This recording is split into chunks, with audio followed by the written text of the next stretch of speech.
the thing when Sizzla say one fix it was play. One fix. I'm gonna fix it up again. Holy Manuel I Selassie I Jah. Rastafari. Oh, you're joining now? Even to hear someone even bashing against me, even cursing me out, I'm still happy. I know you must see a recent one where them talk about you. Yeah, they've been talking about me. That's nothing to me. We talk about burning fire. We can talk about the literal physical fire where you burn just a couple feet down. Reggae music is not just to come sing sweet love songs.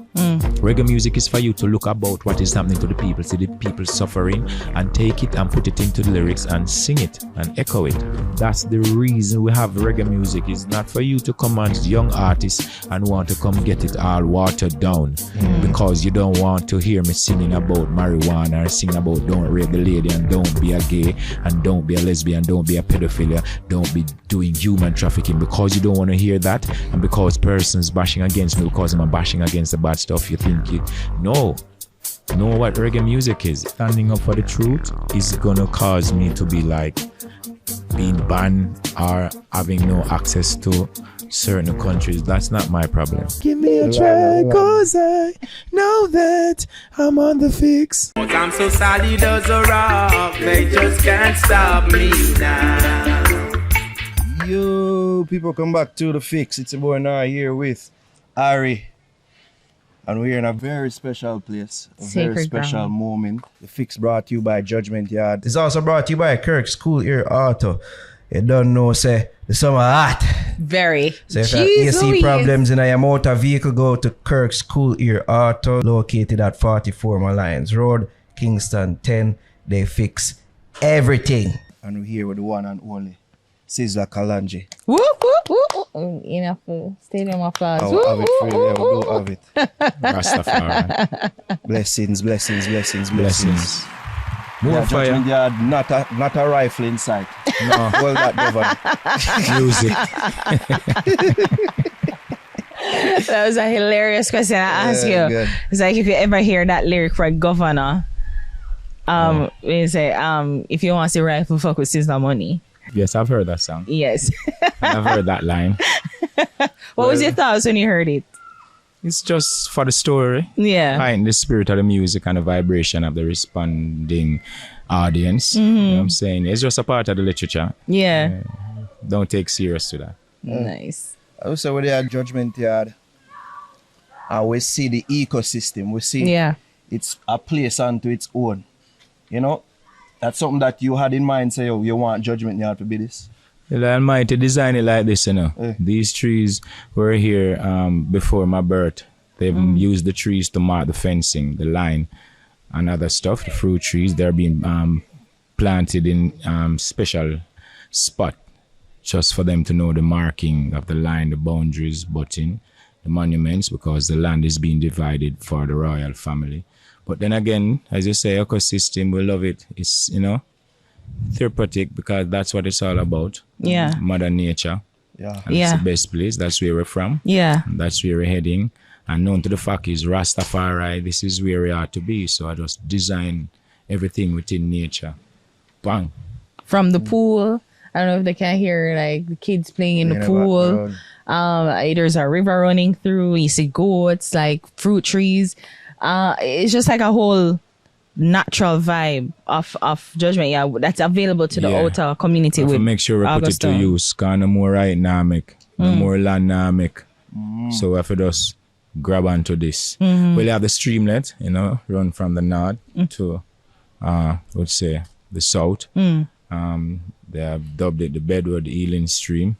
Because just behind you have the Hope River that runs from the north to the south alongside the foot of the mountains.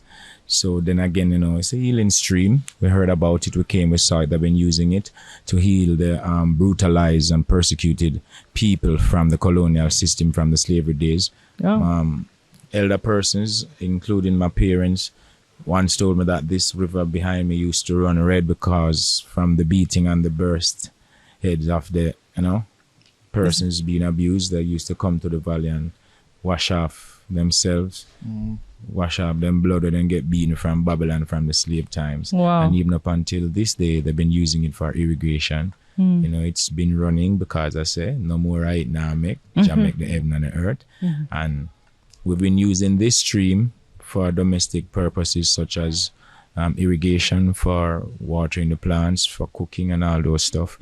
But since Gilbert, the stream got destroyed concerning the flowing of the stream. So I was like passing one day and I was like, trillions of gallons of water passing beneath my feet. How can I put it to use for the people in the community? And known to the fact that I've purchased the land with the blessing of the Almighty and the people in the music world. And I'm like, I want to develop this spot so it can be something presentable for the nation. So I said, at once my dad had a drum buried in the soil around there at the root of an apple tree. So I said, hey, I called the tractor and I say, something, dig out right here as big as a nice pool. And I started doing it because you had the back road project going. Yeah, the road at the back there broke away. So Wait, we're on Gordon Town? Yeah, no, just at the back here. Okay. Golden Boulevard on the back there. So you find that persons were there using the equipment, so we just called out to them and they respectfully came and they used it and they dug the pool up there. So the pool wasn't there. It was just a streamlet. I dug the pool with the joy of the youths in the community and excavator. I would design it like that, because based upon the whole COVID-19 situation also, I'd wanted water for the people to use the water, because especially the women and children, they use the water a whole lot. You know what I'm saying? So so the pool is a recent design. So okay. we dug that spot. It was all dirt and trees. Okay. So we dug that spot and get it in that sense. And funny, it feel like he was here forever. It don't feel like it's a new thing. Like it felt like it was like the kids them from ages, like even probably you did not use the pool, but it's cool. It's a new design. And I was thinking about it, I'm like, most people, most artists especially, probably don't really think about them legacy like that. And like they probably just want to make some money and try to live a nice life. But it feels like Judgement Yard, you want it to be your legacy. Like how you think of your legacy after all these years? I don't really think about legacy, You don't? No, any leg me think about my girlfriend's sexy legs. So naturally, for the sake of the world. But naturally, within the whole scope of Rastafari doing the works of Jah, it's being structured like that. It's a part of our culture to put things in place and to own things, attach a name to stuff and to preserve stuff. So in the whole sense, I just walk natural, talk natural, and do His Majesty work. I don't really think about leaving any legacy and all those stuff, because it's already there. It's a part of your life. Your car, your house, anything you're gonna get, you gotta purchase it and put it in a good stance where others can use it. It doesn't matter what time barrier it might be within the young or the old. Because I do think that thinking about all these stuff, it's a bit gonna, in the sense of distracting me from the natural duty of His Majesty reaching out to the people, because I can't be doing Jah work and thinking of material what the Most High had made for the usage of I and myself and other persons. So I just stay focused on the duty of His Majesty, leading the people, giving them good music, yet still conscientious of the fact that you still got to put things in place, because you got families, you got kids and all those stuff. But naturally, as a Sizzla, I don't really think on certain stuff. I don't waste my time thinking about material things. You think about your legacy, it's sort of selfish in a way, because like you think about self and say, I need to concern myself with what people think about me. Just send you go deal with Jah work and stop worry about the blessing where you get from Jah work and what you go do with it.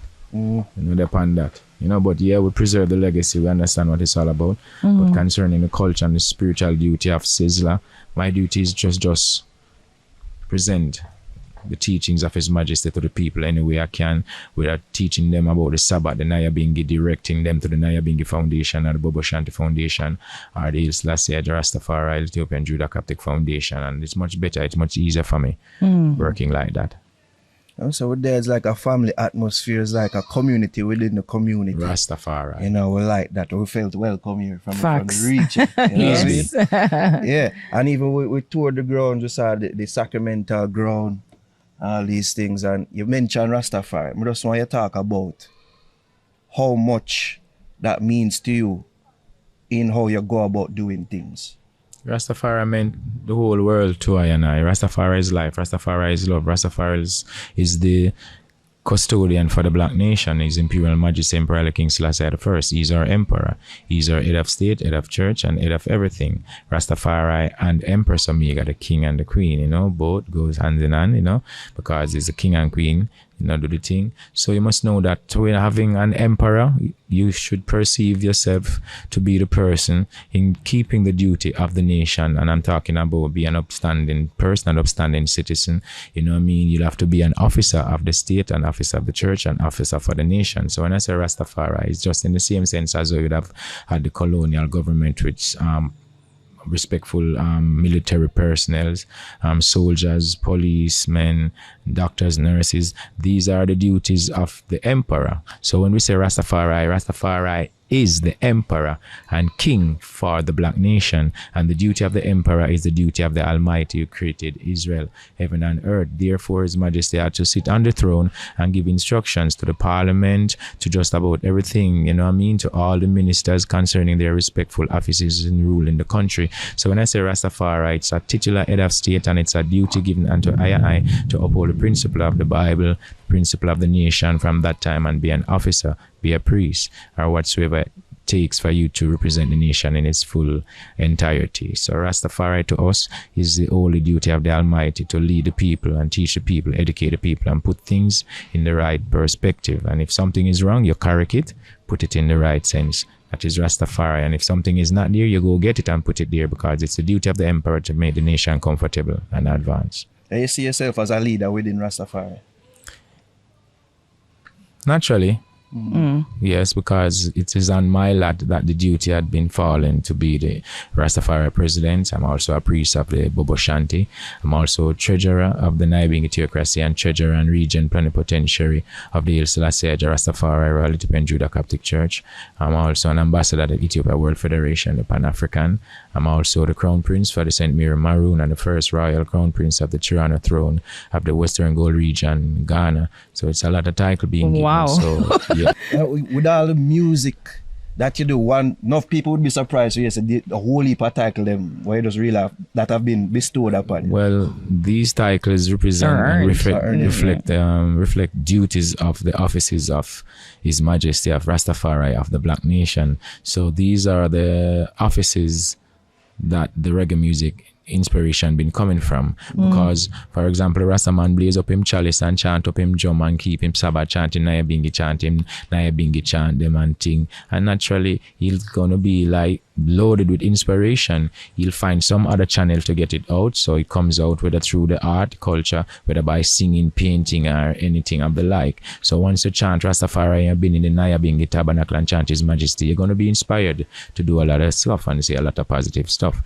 Within that sense now, we been in the customary realm of having part of our culture where we sing. As the Bible says, sing and give praise unto the Most High, make a joyful noise. You know what I'm saying? So we make a joyful noise positively in the sense of redemption, to let the black man and the black woman know this is the way. And it's the same thing what Bob Marley had been doing, and Peter Touch, Jacob Miller, Dennis Brown, Gregory Isaac, Barry Saman, the same new DJs, the rappers, everyone and has a message to send. So it's just the talent where we just express ourselves through the reggae music, but it's still the inspiration from the Nyabingi chanting and in conjunction with His Majesty within the whole meditation. So to be clear, I was wondering, you became a Rasta before you became an artist, or you became an artist? Rasta. Everything is Rasta. Rasta is creation. Okay, you but know me? You follow consciousness is Rastafari. Right. Okay. Yeah, from birth, my father is a Rasta man. Okay. My mother is a Rastafari empress. Okay. You know what I mean? Stuff we've been doing during the timing of schooling. It's just my mother trim wool and cut off, relax off away when we had a little picnic. We father now said nothing, him just look and observe, because him knowing in the long run the picnic them have a grow for with them locks. Yeah. He saw a lot of stuff we've been doing, you know. Sometimes the mother drift a bit, but that's your mom's just a Rasta now, right? Yeah.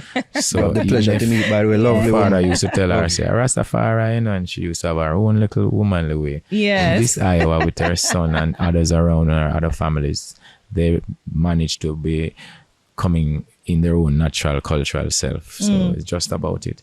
You know what I mean? So we're born natural as Rastafari. Rastafari is head creator. Ras is head Tafari, means someone to be feared, our creator.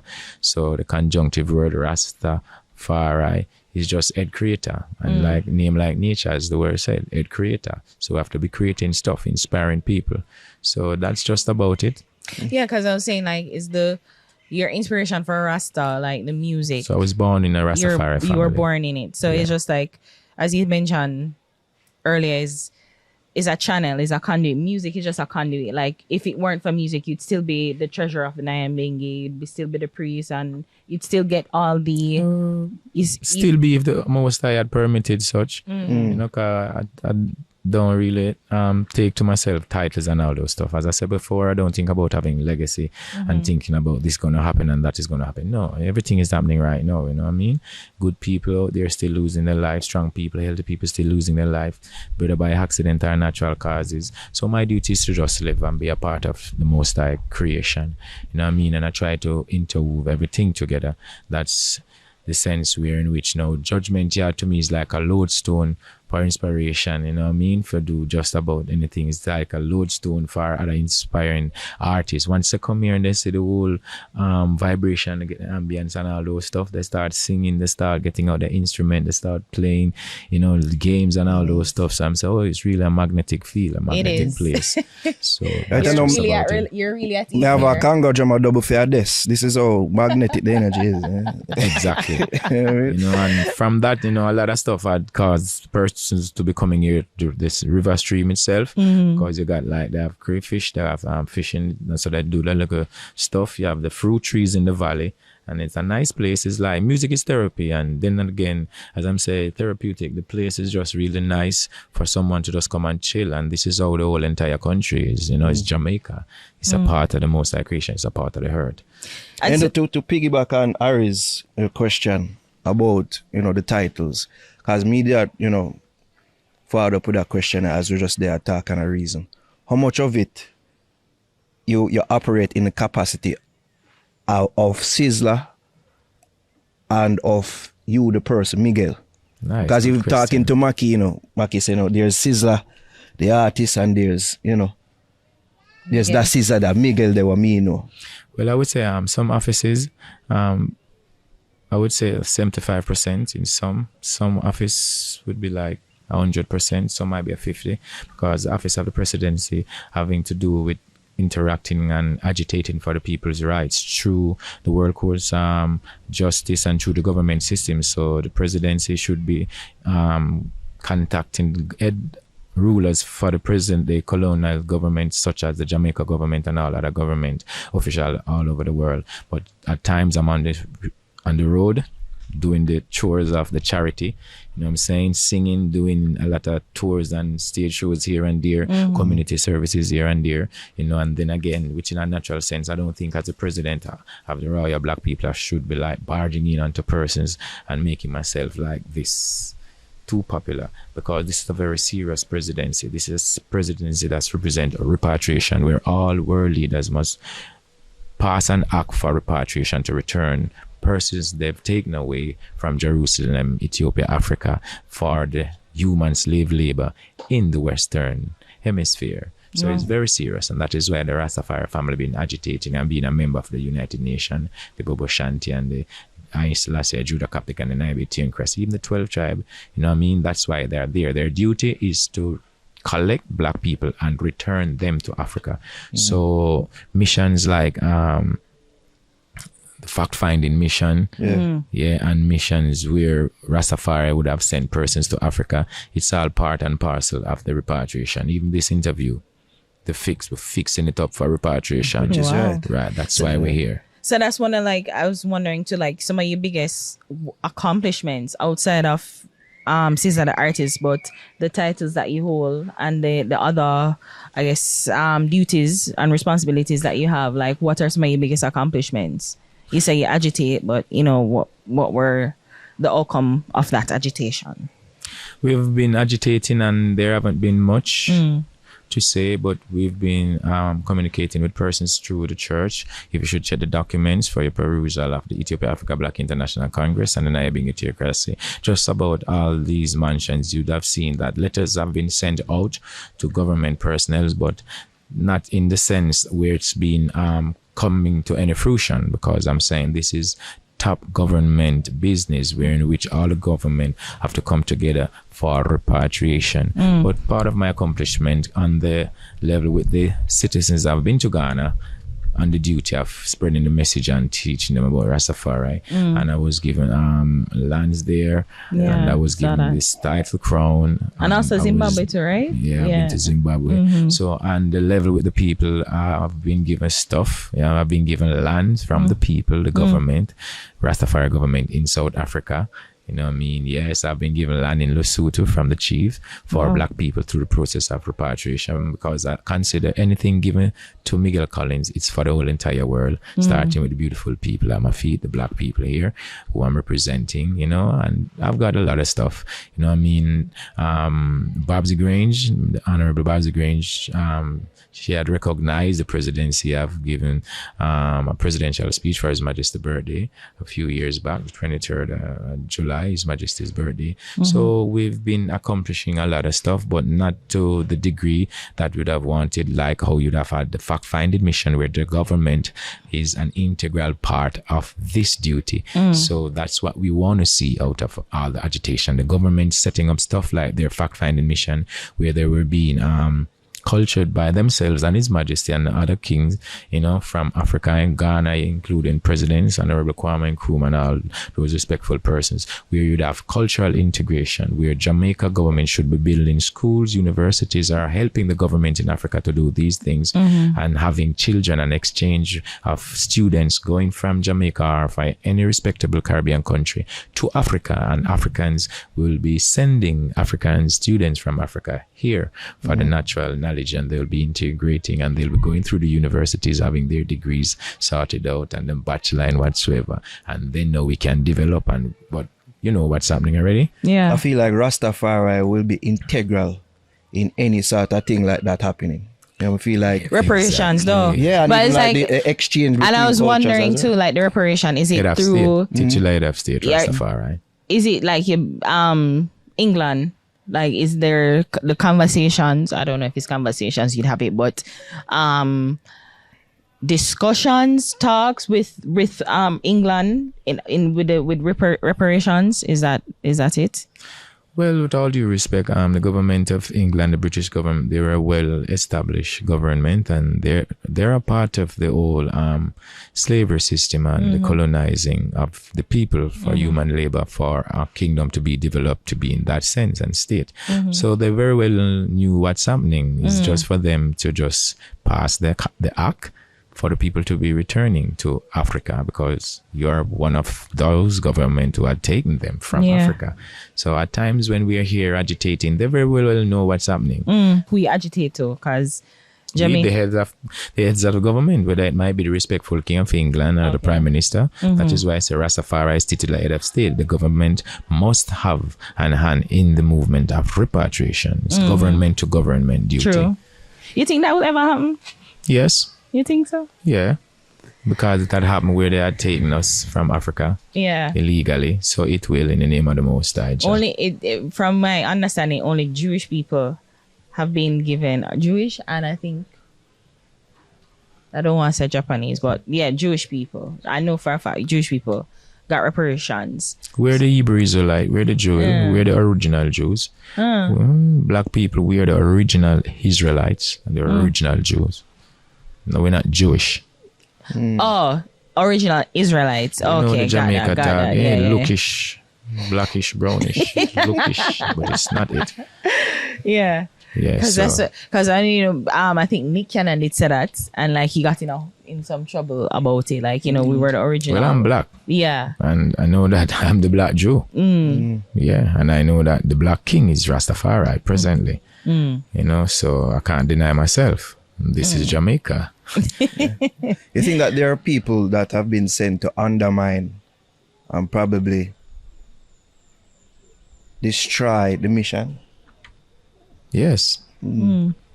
Even before people being sent, the government themselves have stood in that position of not letting go of black people because the economy will crash and a lot of other stuff. If you should remove black people, you know what's going to happen. Check the reason why they brought them here and the English booming of the people. economy. Black people, the reason why they brought black people here. Yeah. Not just black people, but black people especially. And ever since the presence of black people here, even though black people have been coming around these places before, you know, but based on the slavery system, ever since black people had entered here, the economy is like that, boomed, rocketed through the roof, you know, so it's human labor to the task to get the finance and the energy going. So before you have the physical papacy, it's energy. It's like sweat equity. The energy of the people will do this and we can monetize this and we'll get this. So the energy of the people in the sun, torturing the people, planting sugarcane, you sell the sugarcane and you got the money. Planting cocoa, tobacco, check all those stuff. Minerals, food. So that's just about it. So it's time for the people to return to Africa. And even with all my ancestors and my elders before I'll say that the people must return because I've lived the life. I've been up and down. I've been around the block. I've been in the fields. I've seen these people suffering. I've traveled on the plains with all these people. Persons going on farm work. And I'm like, hey, I'm going to work also together, your brother. And, you know, but that's just about it. Is your retirement plan to go to Africa, like to retire? Retire? I can't retire, baby. There's no retiring. My parents didn't retire. My parents had retired. I wouldn't have been here. There's no ease up. It's so, I mean, but you say, you know, to go back, you've mentioned to go back, to return the I'm people already back. in Africa. I'm just here physically sitting, having a conversation with you. I'm already in England and I'm already in America. I'm everywhere. Just mind-wise. Okay, so that's like the 50. Yeah, so you've just got to be humble about it. I could just be anywhere with the powers of the Most High, you know, permitted. I could be anywhere I want to be with the power of the music that brings money. I could take money from the music and go anywhere I want to be, but there's a duty and you need to represent your country, being a person with high status and standard, being given all these accolades and the persons in the world reaching out to you and be loving you just like that. I don't think as a Sizzla, not judging anyone, I don't think as a Sizzla I should be going around like a headless chicken. I just need to be sitting in Jamaica in Judgement Yard, making music, do what I do best, you know. But just about, be yourself. What about music? You feel you ever retire from music too? No, I can't retire from music. Music is life. A part of the rhythm in my creation is my mother and my father dance in a bed to make me. So I can't retire from music. One thing we get to know about further. There is a rhythm. One thing we get to further know about you, even though I did widely know, but further know about you, just from being around you and building around you. You love for bike and car and all them things, you know? Because me get for further understand you're a mechanic or still a mechanic. Yes. You look for give back to the youth them, even in them respect, they like you pass on that type of knowledge to the youth. It was passed on to I and I from the garage. My father running the garage, and then again, you know, going to a technical school, Dunwood Park Technical High School, to further mechanic. You know what I mean? And it's natural. People need to move from one point to the other, and they're going to have some sort of motion within vehicle, such as the bike or a car or a bicycle or and just about anything that can do some sort of transportation to ease the strenuous duty of the muscle of the human temple. So naturally, they're going to do some sort like that. And as the Bible says, the chariot of the Most High are 1,000, even 1,000 of angels. You know, and the Most High created all the animals where they use horses and donkeys for transportation. So you're going to have people who want to move from point A to point B. Here comes this little device, I call it a car or a bike. Yes, so we can't afford for that little device to be broken down. No, we're going to get it fixed. You need to bring mummy load from down at the gully up the road and bring it, go downtown, go sell. You need a car, or you need a bike, or you need a van, or a truck, or a bus. So I learned the trade from my dad just by, I didn't start out as a mechanic. I started out as an auto body person, learning to fix a car, body work, welding, and all those stuff. But the car need to be moved, so I started like messing around the engine. You know, you have great mechanics in the yard like Bogart, Danny Kelly, you know, a lot of good mechanics here, you know. I mean, Blue, and my dad himself, so I learned the trade. And this is what they do just to feed the family. You know, it look like you have to take it to a next level though. Stunts and all them things.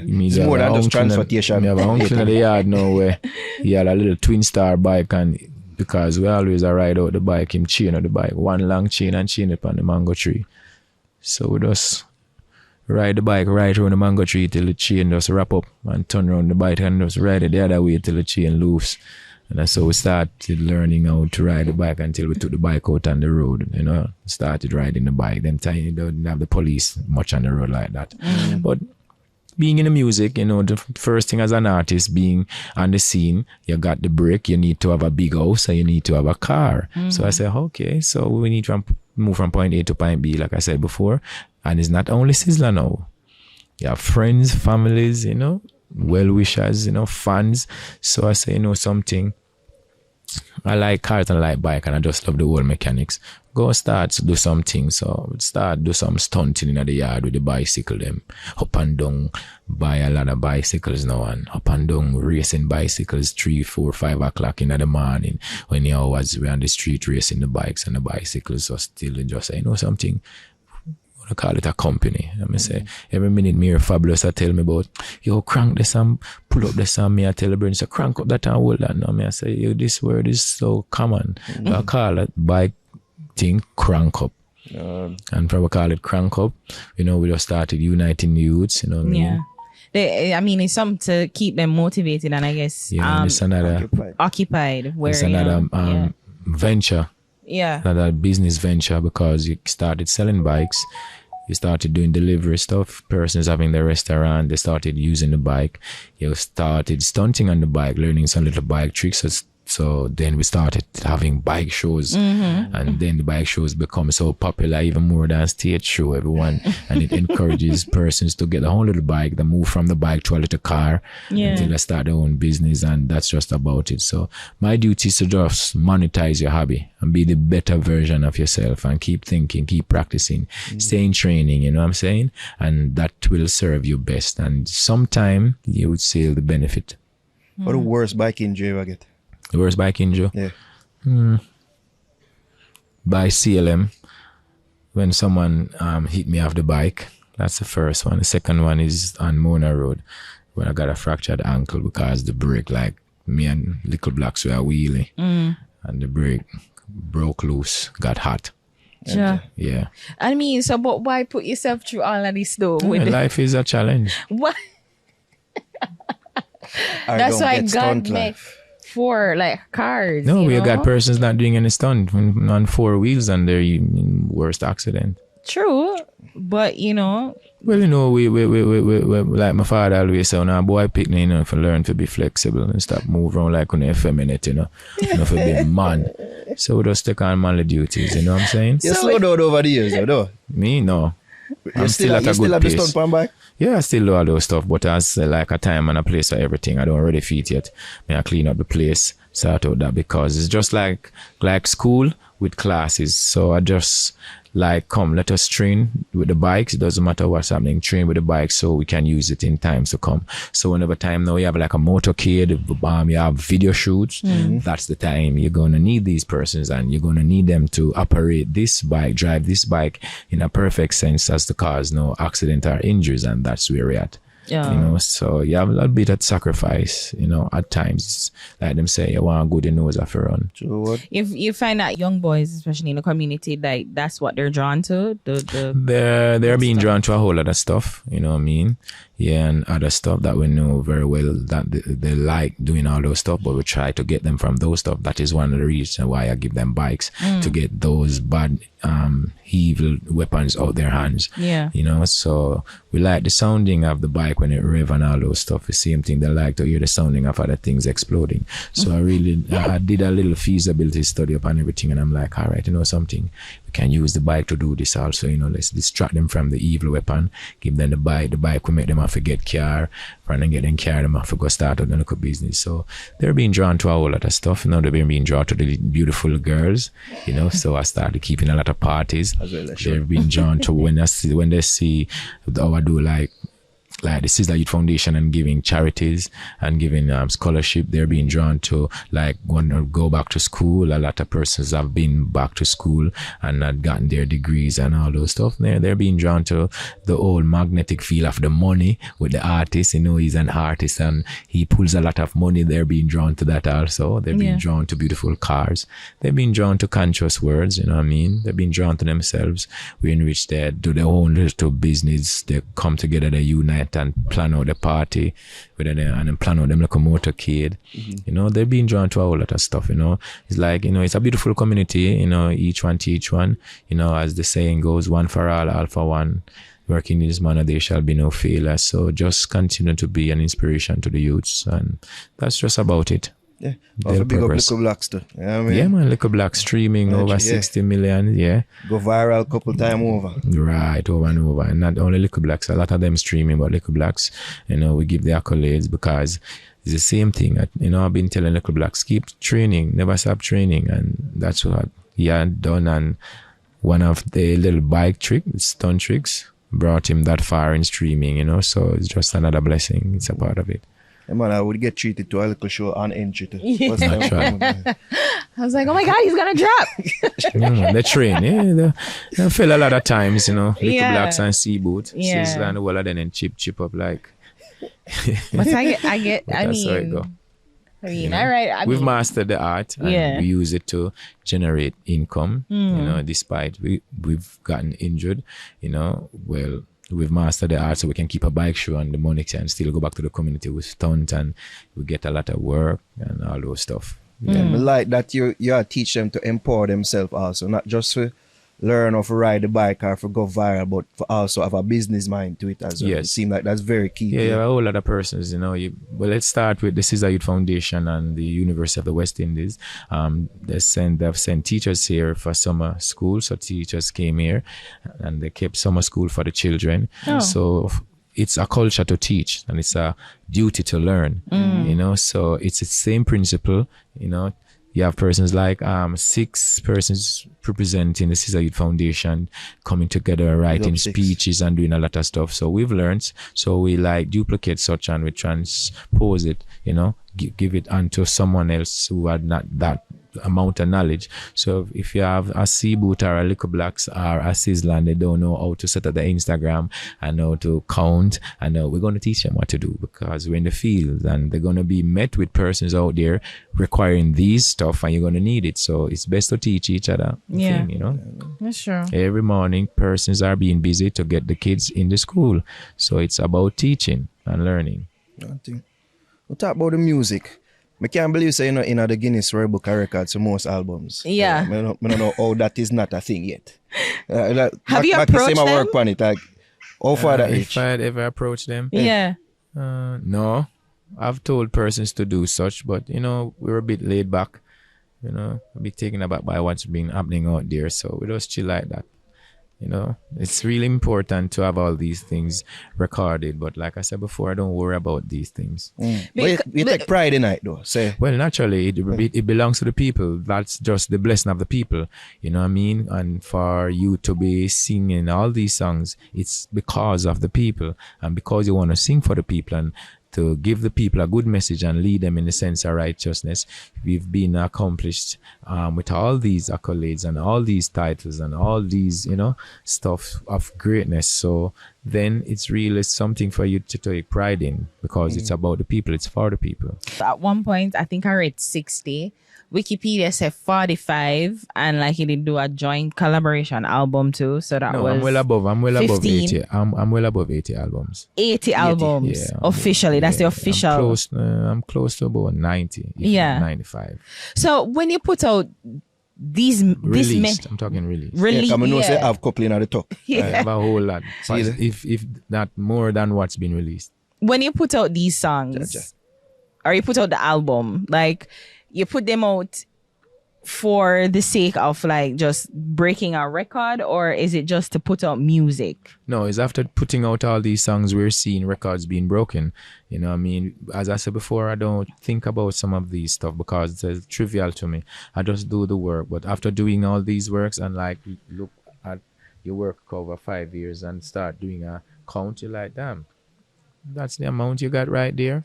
It motivated you in a sense to go ahead, yes. But as I'm saying, to be a natural person, be the best version of yourself. Just be you. Authenticity is the root and the best of everything. Just continue on a natural path and all things will be added. What determines you releasing an album? Like, say you have enough album on the shelf. Now, what would that make you say, time to release this album? No.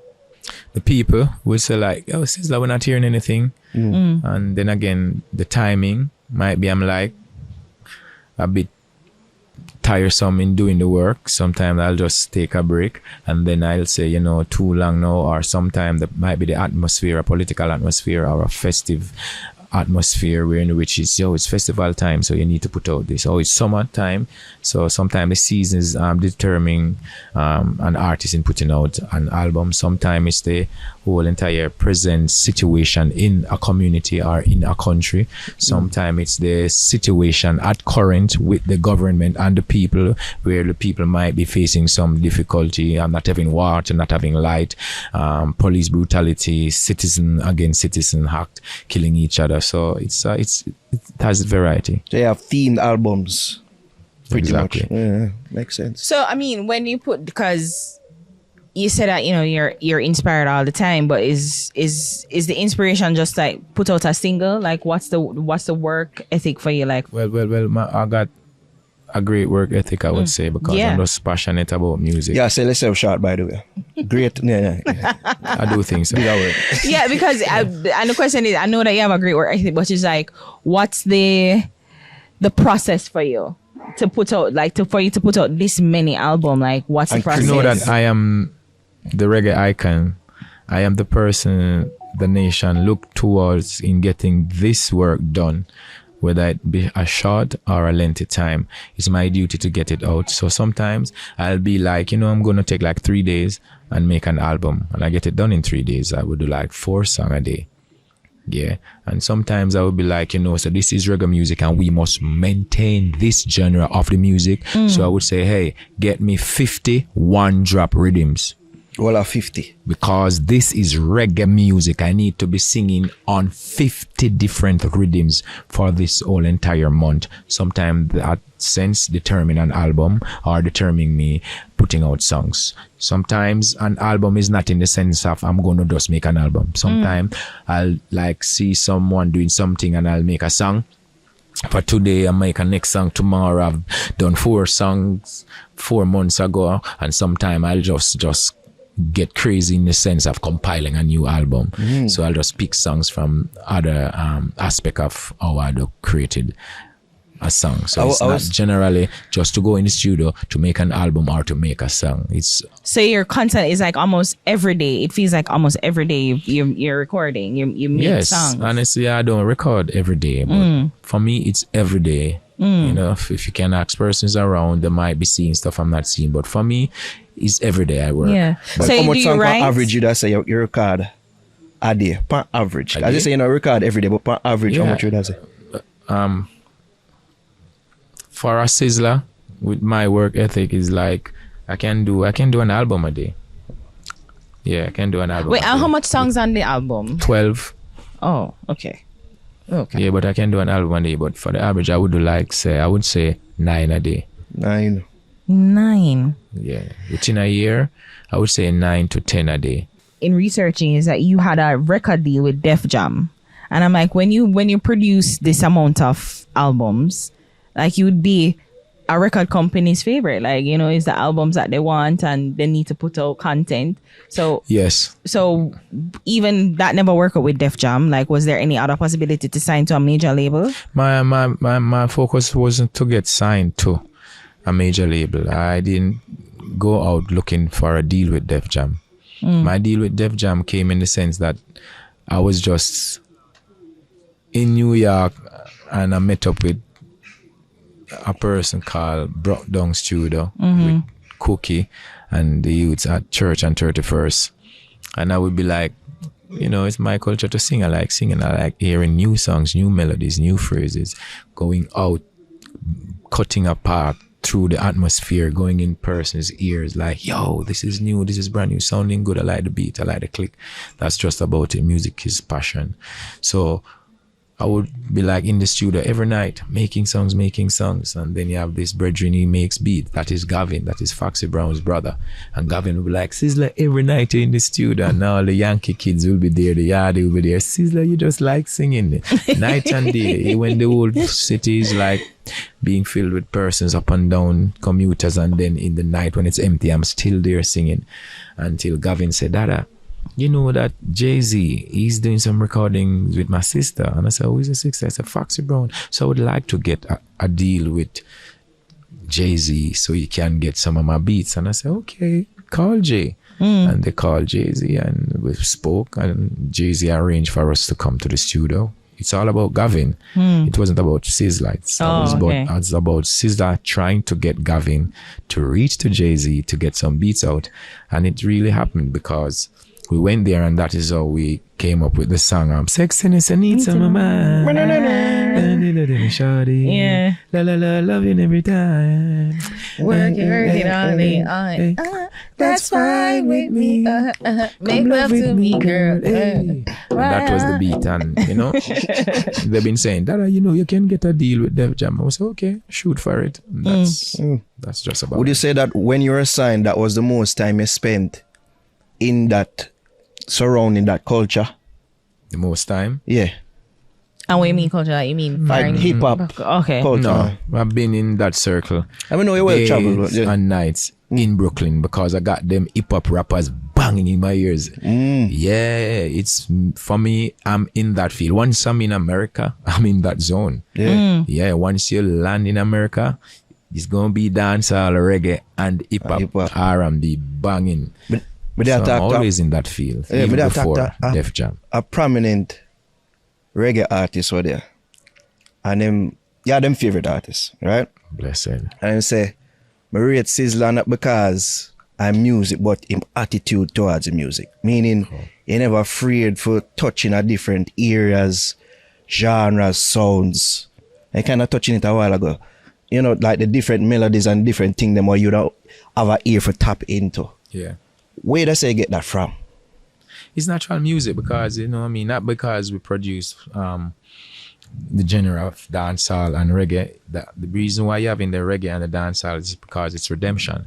We're singing for a set of people in slavery.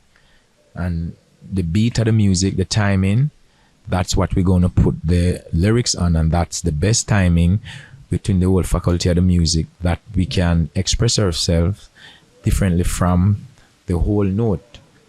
So it's just the roots rock reggae, which is just simply whole note, but it's still the 1, 2, which is still the 1, 3. Yeah. 1, 2, 3. 1, 2, 3. 1, 2, 3. Naturally, and at that pace, we can best express ourselves in delivering the message for the people in slavery to get them redeemed. That's just about it. But the same drums and guitars and pianos we're using and keyboards are using to make this genre of music, this dancehall and reggae. It can play hip hop, it can play R&B, it can play classic, it can play country. It's just for you to know the feel of music, the genre of music, what you want to produce. So in Jamaica, if you look now, the kids, they're rapping, they make reggae. Not that they don't only do reggae in Jamaica, they do reggae, they do dancehall, then do hip hop, calypso, soca, R&B. These kids, they make just about anything. Because I even original folk song, they do all those stuff. Yeah, because I wonder, like with you, is like, it feel like it's about preserving reggae and dancehall. Like I feel like that is it. Like you wouldn't want to go beyond. Not just reggae and dancehall, preserving all music. Preserving music. All music. Good musician agree. Appreciate good music. Because I've never heard you go soca. But would you be willing to do like a soca song? Or on a soca beat? I've done songs in that genre. Might be I'm not saying soca. But I've recorded on all those rhythms before. Yeah, Afrobeat, reggaeton, it's just the same thing. It's all have to do with the bars. I know you play around with the bars of the music. And the thing is, we talk about preserving reggae, but enough reggae artists and even Rasta artists, in a sense, would I think so the only way to preserve the message or deliver a message is upon one drop, while you're never afraid for genre bend. So much so that me think say a genre can name Sizzla now. That's so much you've made it so unique. Okay. Yeah. Well, naturally, they say reggae music is one of the most beautiful music. All music are beautiful.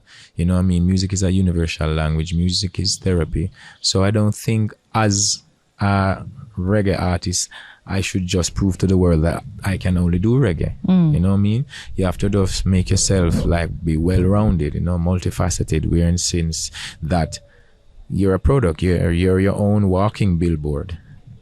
You're your only source of advertisement. So you just got to know that I'm a product that persons are buying into.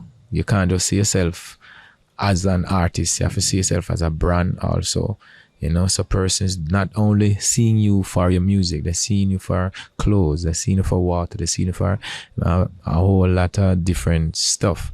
So you have to know to bring yourself across to the public, to the people in the world, as to promote your own reggae music. Because when they can see a reggae artist doing dancehall, doing hip hop, whether they want to sing rap, doing country, doing classic music, or any other conventional music, that's something to expound on. And the artist now being the new type of artist in the reggae music, they're going to be more advanced within the whole aspect of the music. They're going to have a wider knowledge concerning reggae music now, and it's going to be sounding even much better on another level, because we can't leave the music and feel like the music is going to create itself. No, Bob Marley, they got up and they created all these stuff. So it's time for us to advance on what they have created, you know. So that's just where it's at. So we just blast reggae music anywhere we at, and if we should be out there and seeing any other genre of music and that rhythm passing by, we're gonna whip it and throw a little lyrics on it, because that's another part of our culture. Just be good at it. Put something on it. My biggest enemy is an empty rhythm. Because if there's nothing on that rhythm is going all over the world, leaving my voice out. No, it must be able to take my voice along, and that is the strategy I use on all these rhythms. So I said, that's hip hop. Hip hop need to take my voice along. What's that? Reggaeton, Afrobeat need to take my voice along. So listen to the beat and do something, whether it's for the club, whether it's for the ladies, whether it's for the culture, whether it's for the redemption, whether it's for the Africa-oriented family, to be strong in liberating yourself and liberating the people suffering in the world. It's just about it. It's music. So I'm a musician. I play the guitar, I play the bass, I practice all these stuff. I practice the drum. So I practice many different genres. You know, that's just about it. You know, you mentioned that, and there's this big conversation there has been for quite some time about trap dancehall. And I feel like what you do best is what you just said a while ago, is making sure your signature voice stand out.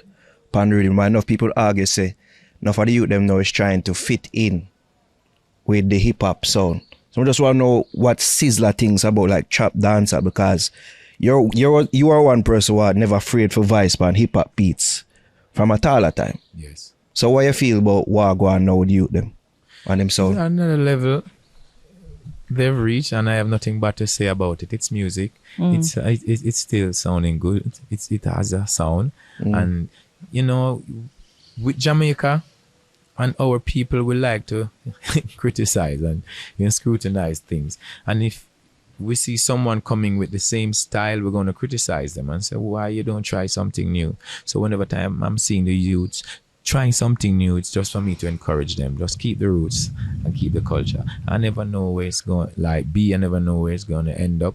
So I don't fight them when they say it's reggaeton or they say it's trap dancehall or trap reggae or anything. You know, I don't like bash them.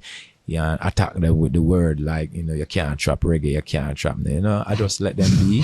And if it is in the right sense and it's being permitted by the Most High, it will come to something good and they can feed themselves. At least it's better than firing guns, you know what I mean? Yeah, sometimes, not everybody body metabolizes the same. So sometimes, people have different tastes for different fruits, different likings from different things. So you have youths of today, they're going to come and hear the music and they want to make something with a little difference so it can be recognized easily and they can have some publishing rights to it. So they're going to try all these stuff, So I don't really bash against those stuff. I just let them be. To me, it's like a new phrase.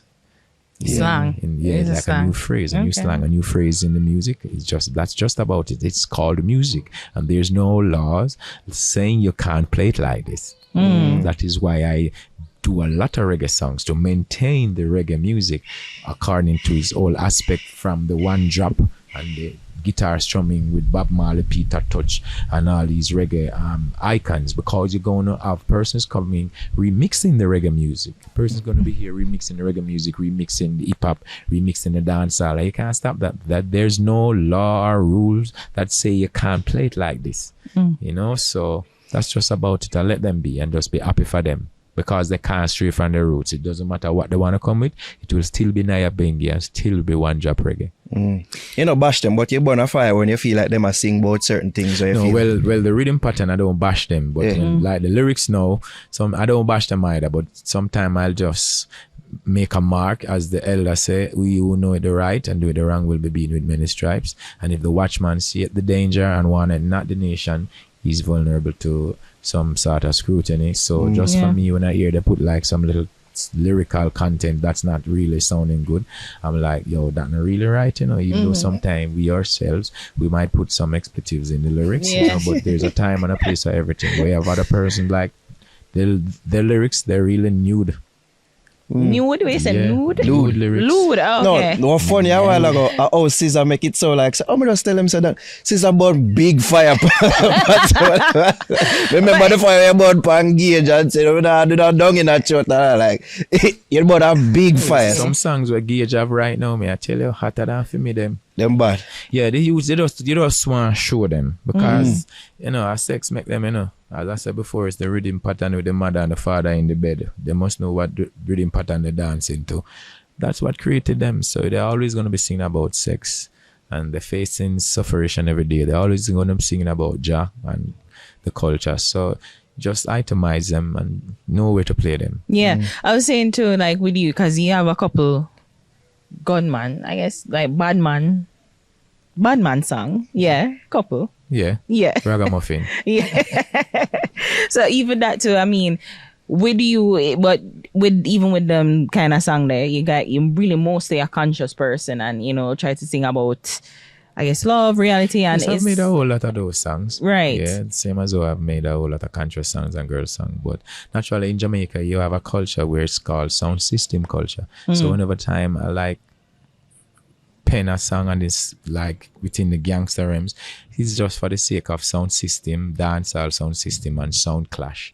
So we turn around the lyrics now and put it in a sound system clashing with sounds, and who is the best lyricist, who is the best song, the best DJ, the best selector, you get your trophy, you get your money. That's just about it and Jamaica living. So if they can see it in that sense, that is really good. But for you to be making gangster songs and you're going to encourage persons to go out there now and act it out, that's not what it's about. Because I would think that when you didn't make them gun song there, some of the elders weren't really happy with the elders aren't happy with nothing wrong. Yeah, they're never going to be happy with anything wrong or anything that they see like it's going to be bringing some sort of feud or leading the children astray. You know what I mean? So the elders, they hold their part because they have to do the duty of the Almighty. And same thing for us. Yeah, but because we're like youths, it's a part of the music. It's literature. It's a story. If you know about writing and you like literature, you'll know very much its whole narrative. It's the same. It's not much different from the movies. It's just that this is the music. You did most of them song there, the gun Badman Ragamuffin song, like early 2000s.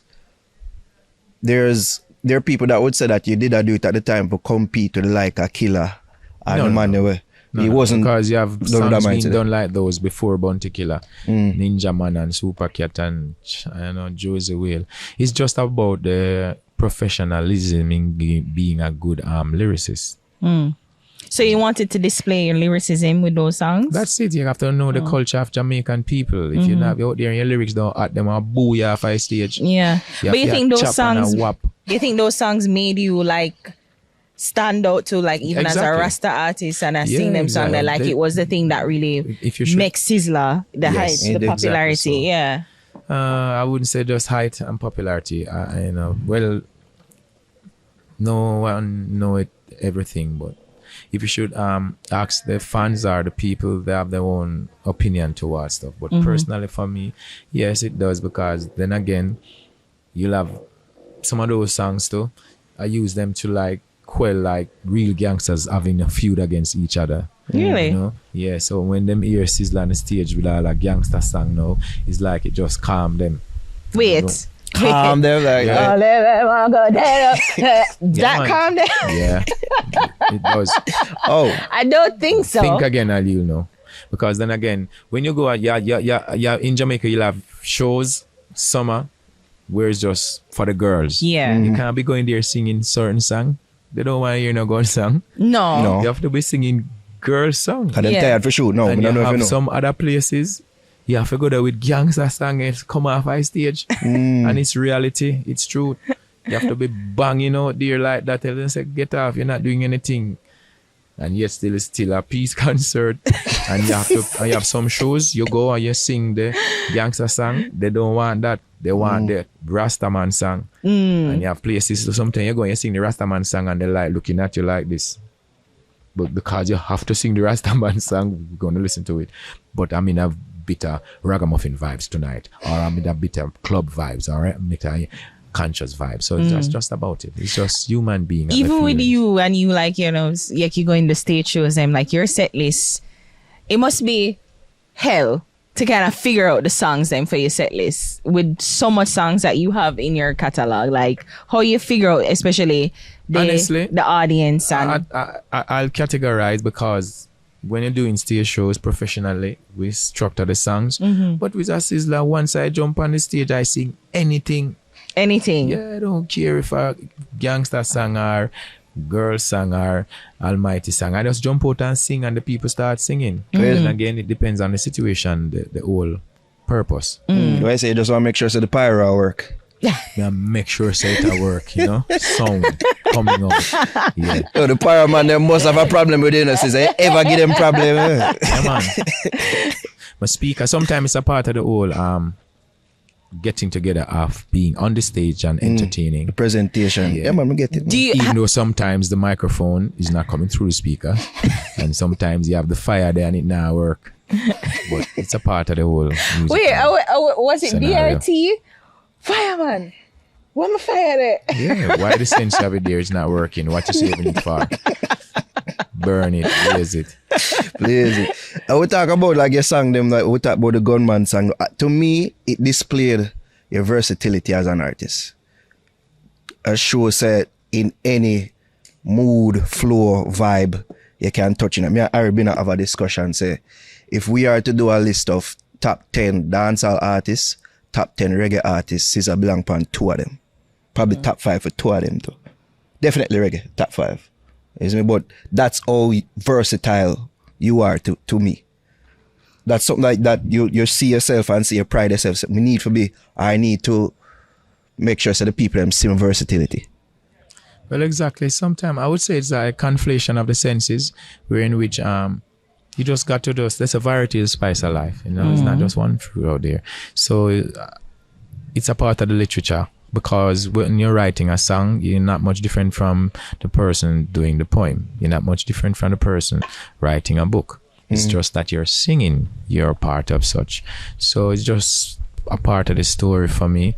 So that's just about it. Like I said, you must be a well-rounded artist, because at times, as even a host for a show, you'd have to extemporize when stuff not going how you would like it to be. You just have to fit it in. Well, it's the same thing. You be on the stage and sometimes the people a bit up-tempo vibes. You have to give them that up-tempo vibe, because they'll speak out.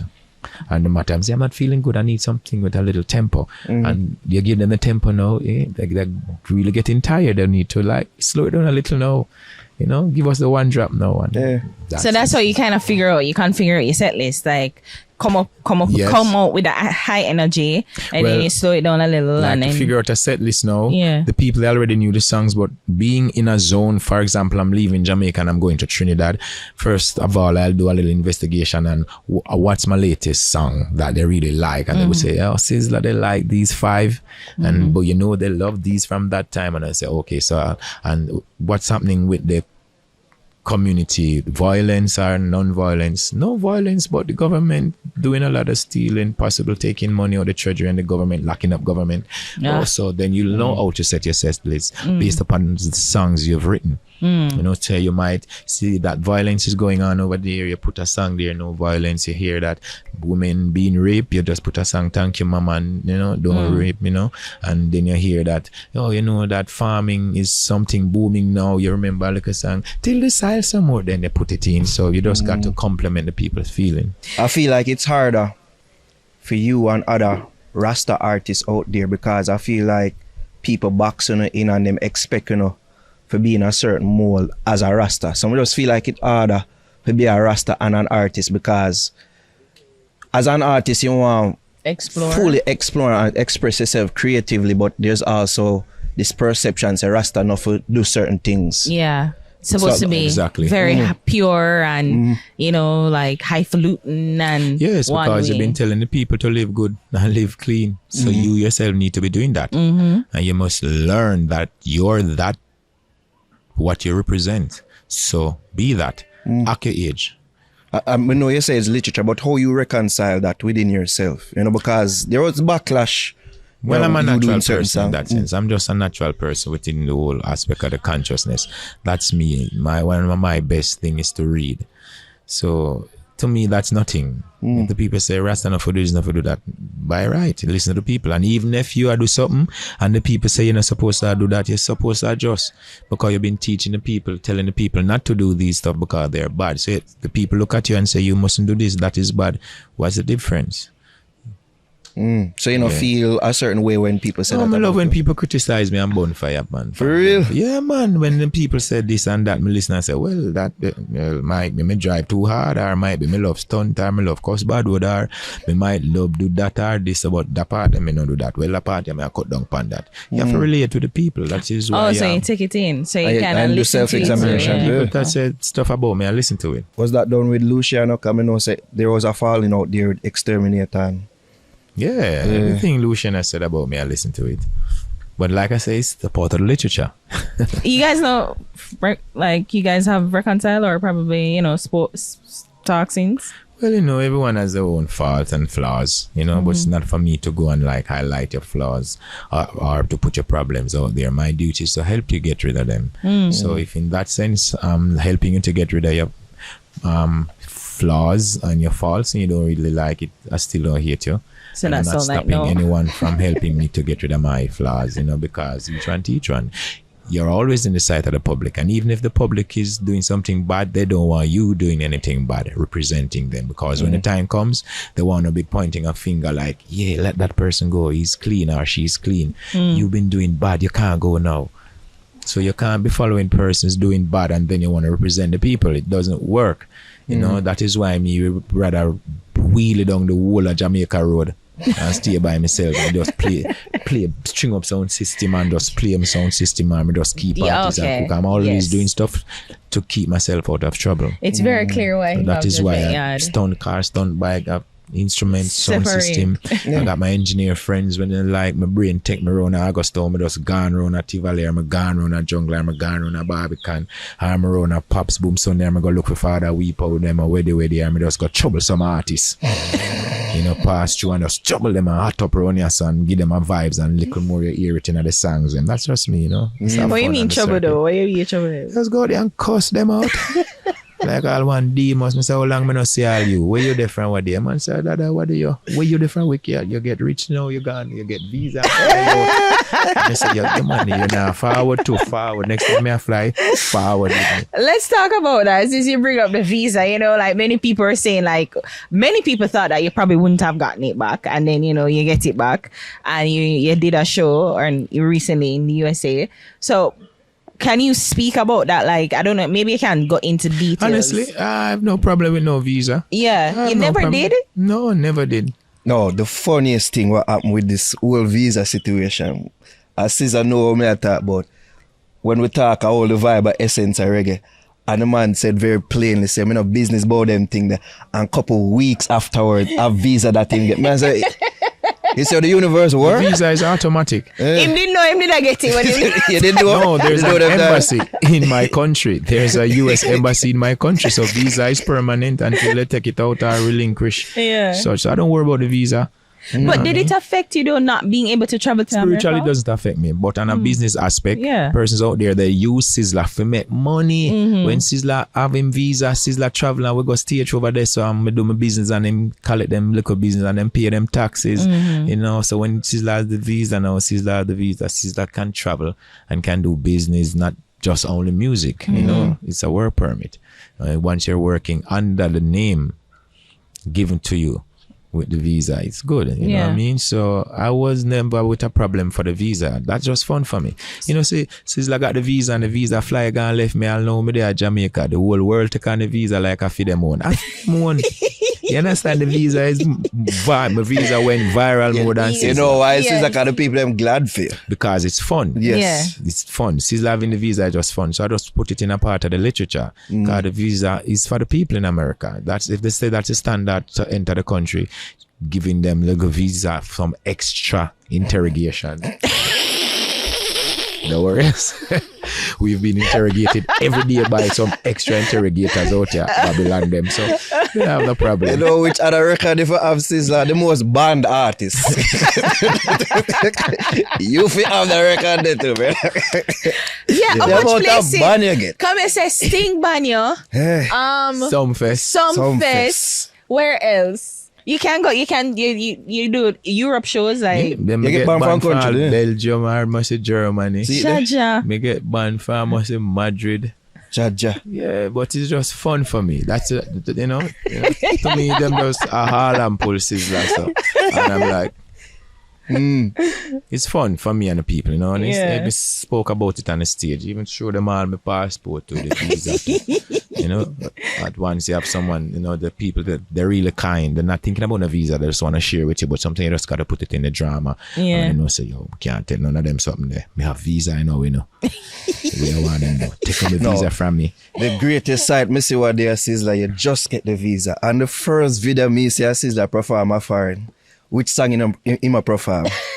No apology. Rastamando. Yes. And I'm like, and this how me read Sizzla to the I'm fullest. like- wait a minute. What's happening here? Yes. But then I guess it shows that, you know, there was no circumventing your values in order to obtain the visa. This is not your lyrics, you know. Yeah. It's not. No. What it's is not it? your lyrics make you don't get a visa. It's your work permit. It's your work permit you're supposed to protect. And you get your work permit through a good police record. So it's based upon how you treat yourself and treat people and your whole behavior in the country, whether you're going to be doing criminal activities or you're going to be doing natural chores, community service, doing business with the people. So it's not really you bashing against someone you don't get a visa. It's not that. At So one wait, point, so it wait, definitely so- felt Police like that. record, if you don't have a good police record and other simple requirements. So you're in trouble with the law, like in that way? No, I'm not never in any trouble with any law. how was it then, the police record? Because if you had a clean my police... police record with the visa, honestly, was a marijuana spliff. Oh. Yeah, So you had one and them charge you for that. that was that. So it's So now... that's the same thing being taken over So it's expunged now? Like, is It's it that been it's expunged? Okay. But you're still being interrogated. Just about it. Sometimes I do these things just for fun. I don't take these things serious. It's just part of the literature for me. Can we mention that we were here and like couple of them, like a two van a police come? Yeah, you'll be right here now. You're lucky you don't see 2G pull up right now and say that I wagwan. Was it a friendly check? Is like just checking like, hey. This is a country. This is Jamaica. It's my country. Yeah. And it's a nation of Jamaican people voted in the government. So you're going to see them. So even though Sizzla said born Babylon still have the same community where Sizzla, them people have voted in Babylon for police the community. So you just have to see what's happening around you and just know it's not what you say, it's how you say it. And you can't like direct disrespect to persons like that. It's not like that, You must learn for others, you have to respect others and their professionalism, and their duties. So yes, Sizzla, your duty is to bonfire and sing to free the people. My duty might be to police the community. That's how I feed my family. So then again, just be on your best behavior. You know what I mean? And we know say all police and soldier belongs to Rastafari. We are trying to take them and bring them you're in the Africa police force good, right? Yeah? You're in the police force. It's my police force, it's my soldier, it's my JDF, it's my country. You can be called upon at any time to defend your country once you're being born here. So I don't really, when you say police and you say soldier to me honestly it's like it don't exist. Because honestly, it's my country. And I'm not going to say be a police and brutalize the people. But if you weren't there, we citizens would have to be doing all these stuff, checking on other persons, going over there. We might not be putting in a jail, but we'll have to let you know, stop fighting, stop killing, stop doing this, stop doing that. You know what I mean? So before the police, the people was. So you just got to be the people and just people the people. You know what I mean? Just protect the people. That's a policy. Fulfill the creed. The hungry be fed, the naked be clothed, the sick be nourished, the aged protected, the infants be cared for. That is why we say Rastafari, because Rastafari is the emperor. And he's the head of state. And if His Majesty was to be here ruling this country, Sizzla would have to be an officer of the state. As a male. Or as, even if it's, from the gender of the female.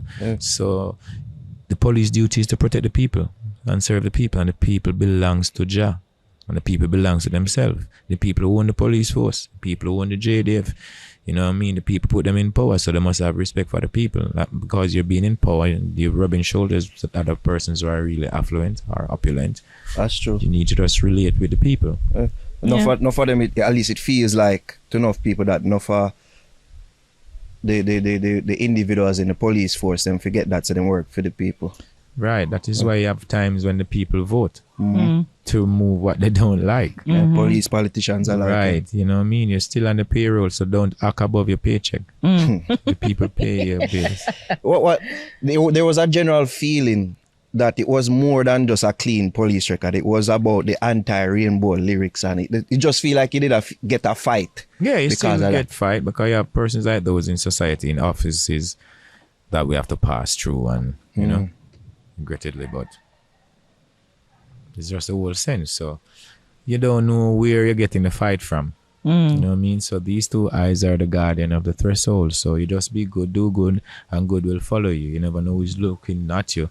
You know, you can be there and you're judging that person as a bad person, and that person has the most love and respect for you, and you're looking at the person as a bad person. And at the same time, the person you're looking at that really has the respect for you, and you're cherishing that person, that is the person who hated you all the days of your life. You don't even know. So my duty is not to worry about those stuff. So you figure that was the case, like you were probably thinking somebody would be helping you and be working on your behalf, but they were in the process of sabotaging. Honestly, I don't know who is who and what is what. I just know that I live a clean life, an exemplary life, and I just go about my way, and I live my life based upon principles and precepts, and I know that very well. Going through that office, there are principles that you yourself will have to abide by it. If you're even of a different religion or of a different class or sect, you still have to abide by these rules, and that's what saves us all these, instances. Sometimes persons there might be hating on a Rastafari person, or hating on a person who is not Rastafari, or might be hating on a person who is of a different complexion, whether by the looks, but based upon the principles of that office, they can't go above their, expected duty. They just have to do what you fulfill what must be fulfilled and administrate such office in its entirety. So take the feelings outside it, basically. You got to do it. So that's it. Because if it was just on person's feelings and emotions, maybe none of us would have gotten through. But based on the fact that these are principles being set, you have to follow this, whether you're black or white. That's what saved us at times. And those principles, they came from the people. You feel like you getting the visa was also like inspiration to other artists who were banned. In a good sense and bad sense. If Sizzla get it, I can get it too. Like that was it. Like them reach out to you. Same way as how them say if Sizzla burn the fire there and them stop him from do that, them are gonna stop with too. And at the same time, Sizzla burn the fire there and he gets the visa, we can get it too. Yeah. So at the end of the day, it's just you have to be a good person and keep a good track record, a good record, and just live good. Speaking of burning the fire, and you say like when the people then complain, at least criticize, that has been one of your biggest criticism lately. Say, God, every time Sizzla go up on stage, him ever burn the fire upon the rainbow people, them and this and that. And to know people out there is like, them say that you give it energy, you give it highlight when you do that. What you say to that? Honestly, that's true, because it's not at every show I can do whatsoever, but that's what the people really looking for. And that's what's been giving them conviction and trust in their artists. Not to say Sizzla will go about and do it all the time, but you got the visa now, so let us see what you're going to do. Oh, so true. You get visa, you start burn that fire there. No, say me, I represent as a person or as the people or as the nation. So that's what you have to do, so people can know that, well, at least we have an artist that's still standing with us through the whole persecution of the colonial system. So sometimes I go there, I just sing Rasta man don't apologize.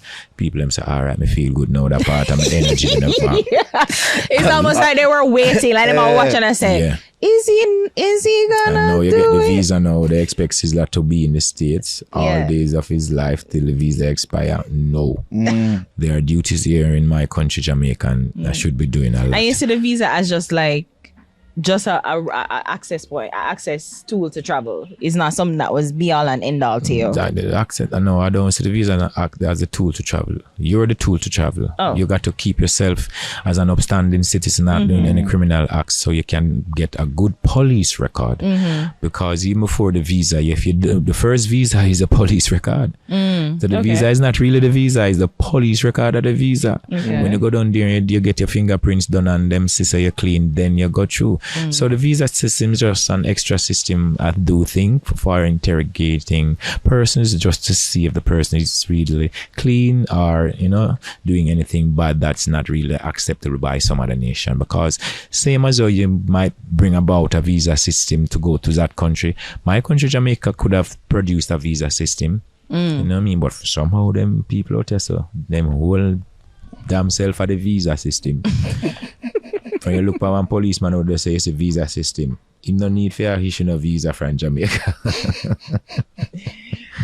Just that black people, they just look at you and just sit through you. And that's just about it. So certain things black people don't need to do. That's just about it. We are Hebrew Israelite. Yeah, so that's just about it. Serbian, Ethiopians from them times. We'll have a conversation with a newer reggae artist, and the conversation surrounded that whole situation with where the reggae music is, and even Caesar Kalanja and how in burn a fire upon certain people, and the conversation surrounded how the newer art them have to work hard to take it to a level, because a man like Sizzla did make it difficult for the artists them for really do them thing and for make to bring reggae again to other parts level, of the world, right? And it really I want to say take me back, Bono. But, you know, I'm really preach. I say, that seems to be the perspective of all heap of them for real, like the newer reggae artists them. Like, what you think about that? Where people say, oh, you did take it down to a certain place because it's in certain things. Your stance. Your stance, and them did have to, you know, kind of quell. And then ban, and it's almost like them ban reggae. Well, must always remember that everyone is entitled to freedom of speech and opinion. And then again, reggae is a redemption music. Reggae is a revolutionary music that stands to bash against corruption and free the people from Babylon slavery strategies and systematically. So the fans are represented with the reggae music as an artist. These are the things they live by that gives them integrity and to live with dignity by not doing certain stuff. And we put it in the music for you to remember, don't do this because this can cause a human volcano. This can cause a human volcano. So if you don't trust or should say know that about your own people, you'll see it in due time. So then if standing up for the truth is going to cause me to be like being banned or having no access to certain countries, that's not my problem. My biggest problem is when I'm not telling the people the truth. My biggest problem is when I'm lying to the people and lying to myself. And if you so think or feel to yourself that Sizzla doing what he's doing, burning this fire in the sense with word, sound and power, having you not having access to other country, well, I'm sorry about that. But going to those countries without your dignified self, leaving your culture and your roots, that is when they're going to criticize you. Because they knew very well you're from Jamaica, you're supposed to be representing this as a person or this as a people, despite the world is being filled with a lot of distractions. We know Jamaica for culture. And reggae music is not just to come sing sweet love songs. Reggae music is for you to look about what is happening to the people, see the people suffering, and take it and put it into the lyrics and sing it and echo it. So the people can say, yes, from Kingston, we heard you. From St. Mary, we heard you. From Westmoreland, we heard you. From Negril. Yeah, that's just about it. It's not just to come on because you want to go through this earth nice and smooth. Reggae music is no smooth, nice up thing. Reggae music is a song where you take that song and chant it and chant down Babylon and free the slaves. That's the reason we have reggae music. It's not for you to come as young artists and want to come get it all watered down because you don't want to hear me singing about marijuana or singing about don't rape the lady and don't be a gay and don't be a lesbian, don't be a pedophilia, don't be doing human trafficking, because you don't want to hear that and because persons bashing against me because I'm bashing against the bad stuff. You think you know what reggae music is. It is your duty to investigate what is happening with poor people and liberate the people by making the songs and putting it to the world, and whatsoever will be, that's just about it. You can't go around it. Look at Bob Marley. You got documentary on the TV telling you how they hurt Bob Marley. Yeah, so what difference does it make? Who are you? But what about the notion that Rastafari seem to be, you know, one's supposed to be about love and bringing and unity and unifying people is now kind of framed as aggression and hate and violence. Because you're trying to destroy the love. And you're trying to destroy the people with your corruption. That is why Rastafari is so adamant about bashing against those stuff. Don't class it as arrogant. No, because I'm going to stand and defend myself. You're going to say I'm arrogant. So you want me to be humble to you while you're feeding me poison. That's what you're saying to me. I'm not like that. You can't have me having me humble to feed me poison, and I won't be humble while I feed the people poison. Nothing like that. You feel like the nowadays reggae music is some, as you said, you use the word watered down. Do you feel it's overall watered down? No. Because it seemed like there was more of a fire. Nothing is being watered down. Reggae music is a genre where in which it has many different feels. Because you have roots rock reggae, lovers rock, culture. It's still reggae. Yeah. But what you must know as a reggae artist, your duty is to sing and liberate the people. So it is expected of you to come with some songs and some lyrics pointing out stuff to us that we can't see and we didn't know. Or some pathway we should be going on, are reminding us of what we've been years before now and what we should be doing or looking towards in future. It just seems like nowadays it's more safe and less rebel. You know? That's how it seemed to me. People worried about them visa. People worried about how they might make money. Artists, that because is. everyone has a family to feed. That's why they would be trying to get it like that. But at the end of the day, when you reach over there, it's real serious. For example, Europe, they love dancehall. But as a dancehall artist, you got to make sure you have some roots and culture about you to go into Europe. Because Europe is not just about clubs. Europe is about festivals. Yes. Yeah. And when you're on a festival, you got to be singing and chanting. And you're in front of an audience that is 75%, if not 95% white. And they're expecting of you to sing these songs to liberate them. And they're white. You find that Europeans really appreciate the genre of reggae more than any other part of the world? In your estimation? No one can appreciate our culture more than us. We curated and created such. But you have others out there, they so very much appreciate our culture. It's seemingly as if that we're not in that degree of doing such for ourselves. Yeah, because I made the music. So to make this music, I appreciate it so much. That is why I'm doing it. But in some sense, sometimes we're not really paying attention to what's really important to us, to what represents us as our culture and our art, because it's just, I would say, the creative expression of ourselves, whether through painting, drawing, music, anything. We're not seeing what it is to us as those persons outside looking in.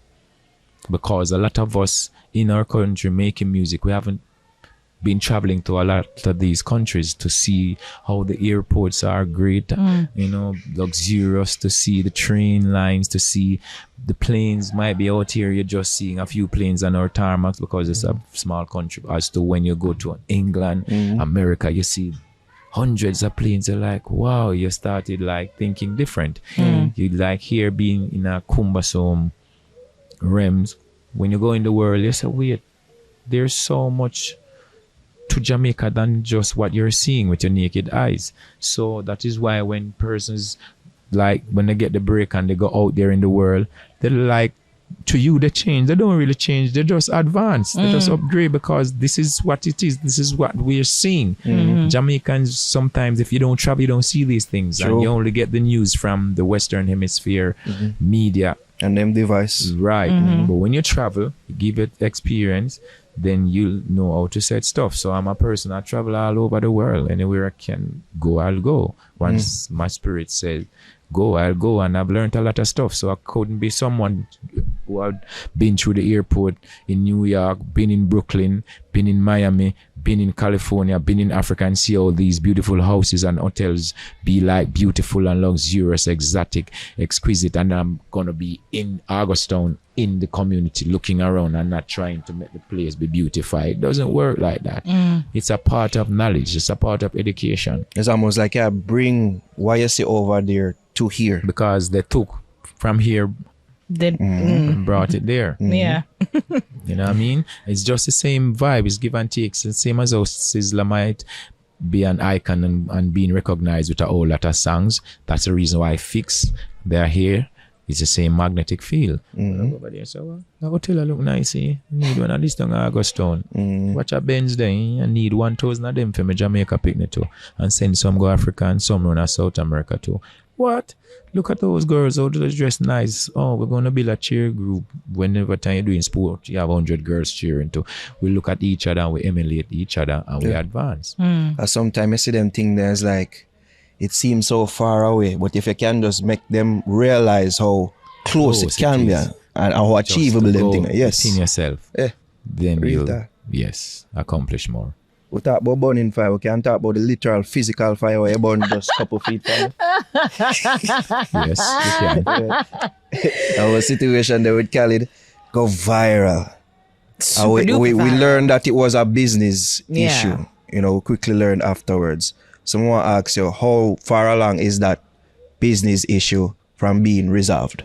Honestly, there's no business issue with burning the plaque with Khaled. I haven't been in the realms of like searching out any business issue. The whole principle about it was that I can't see my name. With this miniature font, I can't see my name, and it was my name that you love so much that had brought you to that stage. So I can't see my name? My name represents Jamaica. It's just that it's spelled Sizzla. It's still Jamaica. Sizzla is still Jamaica. Jamaica is Sizzla. So why is it your name so big and I can't see my name? I'm going to have problem with my people. My people are going to say it was that name, the little name that got you the big name. No. So where is that little name? Because you see that little name? Is that same little name they gave the visa so just the your other name day. was actually on the plaque. I'm only my name. Only thing I have is my name. But it was on the plaque. I can't see it. So And of course, a Khaled and my song. name, So if you say Sizzla, the Yeah. people are looking to see a Sizzla. You can't put Sizzla name little, put my name big like yours. That's good. You wouldn't have had any problem. Did he resend a plaque with your name as big on No. it? Wait, before you burn it, did you call him and like say, yo, what is this? Can I get a new so one I with have a a bigger conversation with him. name? No. No? You should have known that. Wow. You came to Sizzla for that special blessing. So you must have respect. If you don't even respect the flesh, make my name be seen. Yeah. But many would think that you I and take my Sizzla name had. serious. We see Yeah. that. Because when people say Sizzla, people use the Sizzla name to feed communities. They use my name to do just about a lot of stuff to feed people all over the world. Yeah. You know what I mean? If you go up there and say Sizzla, people going to look at you like, what? People know what a Sizzla represents. It's not just a Sizzla as an artist. It's our Sizzla, which is Rastafari. Mean slavery, I go on, get rid of slavery. It mean no funny man around there, so. A whole lot of stuff. It meant a whole lot of stuff. So you got to be careful with that name. Don't play that name. So- I pay tax for that name. So you and him, I mean, you guys had a relationship where you feel like you could have called one another and say and resolve it on the phone. So Yeah, there I was could have done. yeah. Yeah, I have no issue with DJ Khaled. DJ Khaled is my brethren, man. He just make my name big and I rap with Jamaican name, yeah? he reached out to you since. Yeah. I think so. I should think so. You know, That's like, all I like- said, certain things I don't really delve on it. It's just that, and I'm on to something else. That's all like through a third party, like you reach out through somebody. No, man, DJ Khaled always been reaching out, man. Good Yeah. soul, you know. Yeah, and it seemed like him really love dancehall, reggae, Jamaican culture. Like him really. Man, we're not here to bash DJ Yeah. Khaled. Just make my name big so the world see. Especially in the plaque. Sizzla, oh, you know have a t-shirt with the kids are innocent. That's The all, babies man. are The babies are innocent. innocent. What, Well, we got the domain name through the old daddy. man. And we got a few shirts, but that's just about it. There are so many stuff I can do, but my focus is just like reading, making the music, and administrating so that you can have the Nyabingi and the elders comfortable and all those stuff. I don't worry about all these things because I know in times the computer gonna be start making all those stuff. The robots, the machines, whatever Jaja. printed machine. I don't worry about those stuff. We've been in the studio, we say, Khaled, Pitney picture still in the Outside, studio, yeah. outside, yeah. Babies are innocent. In- Don't in- play so- with babies with me. I'm very serious when it comes to kids. Yeah, real serious. Yeah. When you did it, you did figure say it would have been so big, like it went all over. Might be not in the text the whole extent, but you should know your effect when you do something on the people. You Big should know fire. it will affect the people when you do something. You know, I know that with me, no, you don't ramp with my name. Make my name big so I can see it. Because there are other spiritual issues about it. Yeah. Yeah, with the people. You know what I mean? Because, as I said before, don't throw stones behind you. Yeah? And if your brother help you to do something, don't be like showing your brother within certain doings that you don't appreciate your brother. No, you don't show me no respect when you go and have my name. Like, you want to tell me you don't see that my name is in a miniature font and it's coming to Jamaica and the Jamaica people are going to be looking at this. First of all, I shouldn't be given a plaque without the public knowledge. I should be in like Pegasus girls room, then call it ballroom. I should be in Pegasus girls room, and you should have CVM, IRFM. You should have invited all these persons receiving a placard, whatsoever you want to call it, and they should be like in front of the public saying, "Thank you, my fans. Thank you, Jamaica. Thank you, America." You know, the American rappers, they're a part of it, so we should be sending out greetings to them. Thank you for being a part of the project, and they should be saying the same thing, or we should be uniting, and it should be more. You should be more out of these platinum. We should be united more and getting more shows and more businesses out of it. It's not being done in the sense. Don't ramp. Sizzla, you get on, other plaques. Sizzla, Bounty Killer, Khaled, Capleton, Bojo, right? Yeah. Bojo, and overseas artists. Isn't that a joke thing, this man? Well, you get plaques before. Is it that with that plaque, they're the smallest you ever see a name on a plaque? With features? Smallest. Wow. Miniature font. Jaja. Wow. Would you as a featured artist? As a matter of fact, I'm not the first person having the acknowledgement of the miniature font. Persons pulling it and like, where is your name? Where you name them? I said, what you mean? What my name? What are the telescope? the magnifying glass. Oh, it's really mine. Is it that the main artist determine the size of the font? As I go? Probably the Billboard people there. The Billboard people. I'm like, poor Khaled. Like, no, to me, honestly, that's really disrespectful. No, is it? So if you're going to put my name like that, what would you do with Bob Marley name? What would you do with Buju name? No, and your name is big, so you should put my name in some size so I can see it. Stop messing around, man. It's real serious here. A lot of things are being attached to that, what you did there, but we're not going to say. But other than just the visible or the plot that you got, but other than that, but the business of you actually being credited for the songs and the proper paperwork was sorted out. It's not just everything, not to its entirety, but a few stuff being done, and business was done through lawyers also. There's a lot, like I said, there's a lot of stuff to it, but we might not say. Okay. According to what we've inked, because if I do something for you, you should be doing something back for me, and you haven't been on any records for me, and I've been on records for you, and according to what we've inked in the contract, the agreement, you should be doing some other stuff, and there's nothing being done on our part, and that's not even in the notion.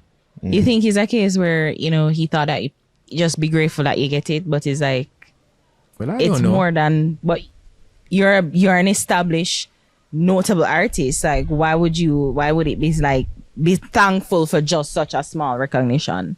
I guess maybe that's what he was thinking. Like, I'm named upon it still, so it shouldn't be an issue. No, you can't do that. Don't throw stones behind you. Don't push down your brother who helps you to get somewhere. Don't do that. And that's that the thing. sense is like you're really throwing disrespect in the face of the Jamaican public by doing that to Sizzla, because what you do to Sizzla, you're doing to the Jamaican public. And we as artists, we're going to think a bit different. Like, that's how you've been treated, the reggae artists from Jamaica. Like, you're looking down on us, like we're nothing is. Don't do that. Would you ever work with Khaled again? Depends. I don't know. You don't know. You're not ruling it out, though. It's not music. something Like, there's no law against making music. It depends. I seem like you still rate him as a person. I just say he's another human being. You know what I mean? I don't hate human beings. Just fix that. Yeah, this is the fix. Just fix me. No, people buys into Sizzla's name. Yeah. When you say Sizzla, people do a lot of stuff. I don't know what they do with Sizzla when they do a stage show with Sizzla, where the money goes, but don't do that. One time say, you can't ramp with Sizzla name. We gotta talk about it. When a man go out time way and tell you, and this is something that we share in common, tell you about your mother. And it just took a one phrase. And that just resolved it. That you say. Jaja. When that they go on, Sizzla? First of all. I didn't even know about that. Yeah, she never been off a bus. Yeah. You see me? How you did feel in the moment? Like you could have believed them actually tell you that in another moment. That's why I say that you say. Because we've been on the feel. And you know how we roll as Jamaican youths. We look out for each other because we know that we've been disrespected. We've been shoved aside as artists coming in the music, trying to get a break. And we were like there, you know, rubbing shoulder to shoulder, holding the microphone, sharing the microphone, your time, sing my time, sing. And we know what it is. And on a stage like that, you shouldn't be saying that to me. You should be approaching me and say, Dada, give me the microphone, make me mash up a place. That if you tell me, you're going the other way around. So it's like, you know, unexpectedly. That's what he uttered. And it's so funny that it's not even you. It coming like me, I say, was that the code word? Like that you say, was that the code word? Like, you did have a conversation. Before, no. So anytime we say this. So how everybody just know to jump in action. That was the funniest thing and like the most surprising thing. Because the people been at the show, they've been observing what's happening at the show before even Sizzla arrived at the show. Yeah. They've gotten the tension from artists backstage and what's so happening. It was issues so the people knew very well what's happening. So you guys had beef before? It's like the person in the show don't know that there's something bad gonna happen to them, but the people know very well, like foreshadowing. You know what I mean? So Sizzla be there like trying to get this thing sorted out while the people know say tension the backstage, but that I don't know what go on in just come from Europe. So when it happened now and it's Sizzla, it's like it just played out in the better aspect for the people. The people say, I told you something was gonna happen, man. But we like how Sizzla did with it. So what was happening? Can you remember what was that? Because you saying was tension. Was it tension between you and Nurse Man? No. It was some sort of tension with, I think, might be promoter and artists wanting to work at this time. And, usual. Because it did feel like it was a bunch of on stage at the time. Jackie was just coming out of, you know? Yeah. So it was because it was a bunch of you guys on the stage at the time, and again, you know, share the mic and it's like running. It's just that person is wanting to prove who is who. And they can't let this person go up before that person because this person is going to take away all the fame and the glory. I mean, how much time you buck up on them type of thing they performing on stage with various other artists? A lot of times, every time. Might be not with a Sizzla all the time, but other artists. Yeah, you see it. Yeah. Because at the time it's like Norris Man having big song and he want sing the big song and make ego get the best time it look like. He wasn't up there to sing his big song. He would have sung the song. He didn't. He was up there to disrespect. Judge. You think it was a deliberate act to disrespect you? Yes, he shouldn't be on the stage. Oh. Lady Saw was performing. Oh. So the only person should have been given a microphone should have been the person servicing the public. So with you taking another microphone, you weren't introduced to the public. Like, hey, here goes. No, we present on stage spring water. No, you weren't introduced like that. Oh, so with a Sizzla too. Sizzla wasn't introduced either. Yeah, it was coming like a bag of running performance. But when I get backstage, I was like, what time am I working? No one knows what time. And I'm like, what time am I working? When I look at the promoter, like the promoter vexed with me. I said, but you are vexed with me. No, do you not? I mean, should have vexed with you. You're not paying me. I did say me where you come from, no? Yeah.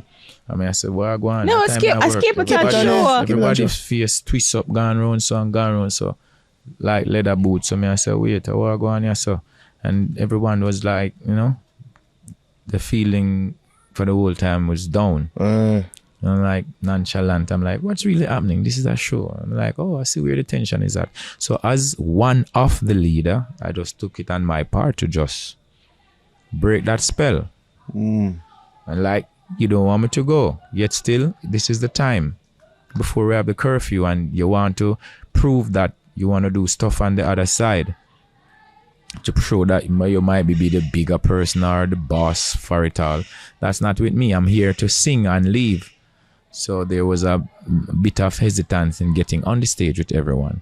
So I was about to go on the stage, and a few of the female artists say, "Hey, Dada, we not tell us, yeah, man, you know, if you come on stage show and see the female artists and go sing past, because we only can wind up ourselves. After that, the crowd out, they left just up, and so make we go work first." Because I was about to go on the stage because you people acting, and then I said, just chill, and the artist went up. And then I'm like, oh, it seems as if they don't want me to work. So at the same instance now, that artist drew a song on that rhythm named Anger Management. And at that time I had was to manage my anger. So I just look at that artist working, and after the artist work and go on nice. Yeah. I said, well, if I go call me up in a moment, because I look like if none of we not go up on this stage if we not buckle it out. Because it's like, if I sing, I like, yeah, sing, I try to sing over him, but him not back down. I like, yeah, just it was a struggle for the female artist to get on the stage. Yeah. I didn't even see a female the on agreement the stage. was, I'm gonna take over the stage, and anytime anyone wanna come, but then the artist said, make me go up first. I'm gonna say, all right, go on now. But remember, look out for me. So we planned that around there same way. Cause you plan for we no go, so we are plan for go. So when the artists go up and nice up the thing, I say, well, it's my time now, and we just deal with the thing, and the big reel go happen when nobody want. Yeah, and it's to distract that and disturb that, then comes trouble. So we already seeing everything from the ground. So it was just fun. It was just fun. Him say you beat him. No, I didn't bubble them. Beat me up. That's a lie. Him say Sizzla, make him bubble them. Yeah, make him bubble That's a them. lie. I didn't let anyone His do thumb was do off. anything. He was disheveled. Him did get beat crazy. up for real, sister. Well, persons have laid their hands on persons, but I didn't tell anyone to do that. Oh, okay. Yeah. If the personally apologize to you afterwards at any point. Yes. Okay. Oh, okay. So that's squid out. Been squid out. Yes. Yes. Like I said, it's just fun. I look at him and say, you know me well. What you did was, still fun. Because Fun? Yeah, because you just let me know where you're at now. So it's fun for me, It's a joy. So whenever time now I see you anywhere, I'm just going to be respectful. But, I'm going to just hold my ground. Just say it. And that you say. And that you say. You probably don't want to hear that term ever again. Well, honestly, he's not the only person, not the first person using the curse words. We've used it, but it's like I said before, you can't direct disrespect to people like that. It was blatant in front of a big crowd. And then again, you're in the public eyes now. Yeah. And then again, the public take it for fun. The fun, like the fun. The public could retaliate and do stuff. They could throw projectile on a stage and hit any one of us up there. You never know. So I'm saying sometimes we take some stuff real serious as artists. The fans just looking at us like that. See what you going to do. So you determine the fans' reaction, essentially. But you know the fan, you know the people. Even if Sizzla should like put his hand on the person, whether the person right or wrong. When you get to have the stage person gonna say you're wrong, you shouldn't do that. Or even if you have the right, they're gonna say you didn't really have to do that. Yeah. And the age be the bigger person. You know what's the expression gonna be when you get up the stage. You know people gonna say that's wrong and you shouldn't do this, and you could have just chill right there. You know what the people gonna say, so just be yourself, be the people. And as I say, you'd have to manage your anger too, because as I said, the people them I watch, and if you did do something else, probably even more anger would have been directed problem towards with me in managing any anger, because the rhythm was already being dubbed anger management. So you listen to the rhythm. yeah, the rhythm is like anger management. Clum, clum, clum, clum, clum, clum, clum, clum, clum, clum. Anger management, and you still can't manage your anger, brother. Something wrong. But I'm thinking, like, you talk about the mismanagement of stage shows. And I would just mention that you've been banned from quite a few. I'm like, is that an issue too for you, where stage shows having to deal with the promoters and Then can't ban me from no show. Like I said before, lady. Whenever time they do all these things for me, it is fun. Cause the fun would be like, that I can't just jump out on the stage now and mash up the place, man. That's what the fun like thinking, the crowd like, just Sizzla free just appear right now and the place mash up. It's fun for the people. I am one of those persons. It's just a joy for the people. We did not watch your last thing performance and we could not tell. We did all discuss it with every detail. We ask him and he confirm it. We could not tell. Say, oh, it's like them did not tell us, please don't do them song. This is like, please. And you agreed. I said, yeah, man, we're good. And then you went on stage and did the complete opposite. And me love every minute. Because the fan expected that. Yes. The fan expected. I don't expect nothing less from it. A high point in the entertainment field. You're an artist. Tina take telling none tall. I listen to people. I took a lot of advices. But don't go up there and sing. It's my stage. Me have to sing that. Another stage I'm have to sing it on the rich people's stage. Oh my God. When me come off of that stage, when I get off the stage, the same poor people and rich people are gonna look for me. So I said, but I know Sizzla that. I know. So it's just for me, music is fun. Especially a stage like Sting where people expect a fire. Sting up the place. Yes. Yeah, burn up a place. Yes. Like they might be not expecting the Rastaman artists to really be the person to sting up the stage, but that's just about it. It named Sting. I don't have the sting in it. I look like you pride yourself in going against conventions in a way what people expect of you in certain moment. Like I say, you have to always have the crowd within the point of excitement. They came out for a show. This is a show. It's a stage show. You're an artist. Your duty is to entertain. So you can't get between the artist and the fan. So anything that's really conscious in its sense to let the fan go home happy, that's just about it. It's a show. It's entertainment. It's not a war. You know? Yeah, so that says about sometime when you perform them songs that make me feel like for war. I don't know. You're the first artist who perform and I lift up cheer and all them things like, yeah. No, you're not going to hurt anyone. You just I'm not. I don't plan to, but yeah.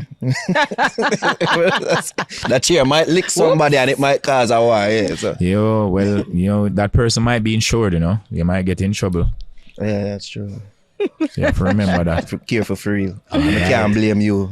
Right. So everything is you have to do everything within its context and within its leverage. Which is right. Yeah. Because like I said before, it's entertainment and you just have to hide the spirit of the people. It's just a part of the literature. Sometimes. So when people say bad, like all the bloggers, them think they're easy. Yeah. But it's just fun because they're just pointing out stuff that's really wrong. Sometimes them do some things where not really call for unnecessary, but then again, just listen and just enjoy. It's just a word, So when you hear bloggers say things about you, like how you take it? Me? Yeah. I listen to them. And if in some sense, within some feeling, I know that I'm really wrong right there, I'll have to correct myself. But if I know I'm free, I'm not wrong, I didn't do anything wrong. I just listen to them and laugh. Have a laugh at it. I know you must see a recent one where them talk about you. Yeah, they've been talking about me. That's nothing to me. This is it, I've been in a very serious accident a few years back. So to me, this stuff happening is just still a joy. I say it's a blessing. Or even to hear someone even bashing against me, even cursing me out, I'm still happy because you're healthy. You must be healthy while you're like that. So I'm like the doctor, I'm going to do the test. She's good, he's good. He's quarreling and he's loud at it. He's perfect, he's not sick. Whenever time he's like sick now or she's sick, I could be going to the hospital or having no food, then that's the time when I'm really serious about matters. That's a very different. Mature approach. I seem like with the accident you just bring up, so it kind of probably change your perspective on things on certain things. I could have not been here. You could have not been here. So when I see them doing stuff, I'm just happy with it. I'm like, at least they're not sick. At least they're strong. They're not crying for some headache or belly pain. So let them be. Let them sing. Let them make noise. The more noise, the more healthier they are. Just come out of their way.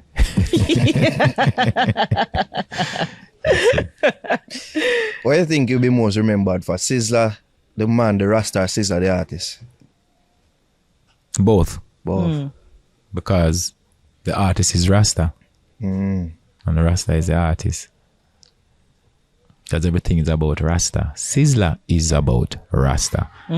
Yes. Because my duty is the duty of a Rasta man. To teach the people, lead the people, highlight them, you know what I mean, show them where they're going wrong from where they're not going right. My duty is to do researches and bring to the people what's being held back from the people. So that's just about it for me, you know. So nothing really bothers me. As when you're sick and you're hungry or here I go jail, or that's the time when I'm really like hefty about stuff. Can't end on that note. Thank you, the Sizzla. one, the only Sizzla Khaled. Give thanks again Rastafari for hosting us. This was great. This was great. Them said these are the shiniest shoes ever wear in an interview, and I appreciate that, sir. A third time I wear that boot, you know. Third time, wow. A Trinidad boot, you know. That's why I can't tap weary. Where else you going though? Like where what's on the itinerary for you? I think the 22nd of this month or the 27th, I should be in Fayetteville, North Carolina. You know, but they have a little 22nd, they have a little problem, a little issue with the venue. So that is like impending. So I should be going to DC, Connecticut, Texas, and Boston. Netherlands. And I'm supposed to be going to Netherlands also, and Africa. And you realize there's been a boom for you since you get back the US visa or permit, work permit. I think you should say there's a boom for the visa. Because the visa boom passed me gone long time. I said I watch the visa shot gone. So I saw the visa you're at. It's like it take on a life of its own. Yeah, like the first time Sizzla when you there's a boom for like... Sizzla. Yeah, there's always a boom for Sizzla because that's just about it. Like name, like nature. Anywhere I go, I just boom it up with music. And you feel the love of the people like say, yo, we've been one you out there. Yeah, man. More than feel, it engulfs me. You see it would kill him and know it must be the same thing. Yeah, man. Well, you see, I'm a person, I'm happy for other person's success, you know. Yeah, and because I never know what your success is going to bring the nation. You never know what your success is going to make me be even more beautiful within doing my work, within my whole leverage of my profession. So it's always good to cheer on persons, you know. Be happy for them. Let them feel help, heard. You know what I mean? Show them what it is to be a good leader. Let them be dignified about themselves. And that's just about it. You know, it's just the creative expression of your culture. It's our heart and our soul. Music, passion. And we love it. Which is right. Sizzla Khaled, ladies and gents. Are the fix. We fix up everything? Fix up everything. All right. In righteousness. Which is I'm going to fix it up again. Holy Emmanuel I, Selassie I, Jah, Rastafari. Oh, you're joining now? Who Jah bless? No man curse it. Say that to man. No man curse. Thank you, Mama, for the 9 months you carried me through all those pain and suffering. Praise Jah. Where do you go? Don't you need my love? Give me a try, cause I know that I'm on the fix. You hear them jump there? You hear that? Yo, Yes. and it's so kind of, if you say trippy, for meet the woman who inspire that song, the first song where actually meet her. Yeah. Mama Lou. Yeah. Yeah. You think that's your biggest I song? met her in her good stage. Should have met her like 30 years ago. What is it? It's peppery. No, my man and a ramp with me, man. Me I met that corner there, I see the brush I go and mix. I said, Mama Lou, you're a left-hander. She a lefty. I say you didn't get trouble? You didn't get trouble? Yeah, man, a big troublemaker. Oh my God. That give that song the way more meaning now, no, for like you do for makeup. Yeah, man, a big troublemaker. Wait, like In a where, good like sense. you feisty, or it's just like you're rude and I get trouble, like in terms of Busybody. Five, And yeah. Well, honestly, you'd have to ask like the community. okay. Yeah. But me know we used to give whole heap of trouble. Yeah. When she hear that song, how proud she was. My mom, she has a dry sense of humor. Yeah, unlike my father. And she uses a lot of devices. Maybe she not knowing what she's doing, but I recognize she uses a lot of devices. And she's always proud of everything I'm doing, you know? Yeah, because my mom taught me everything that a girl could be proud of having a Sizzla as. you know.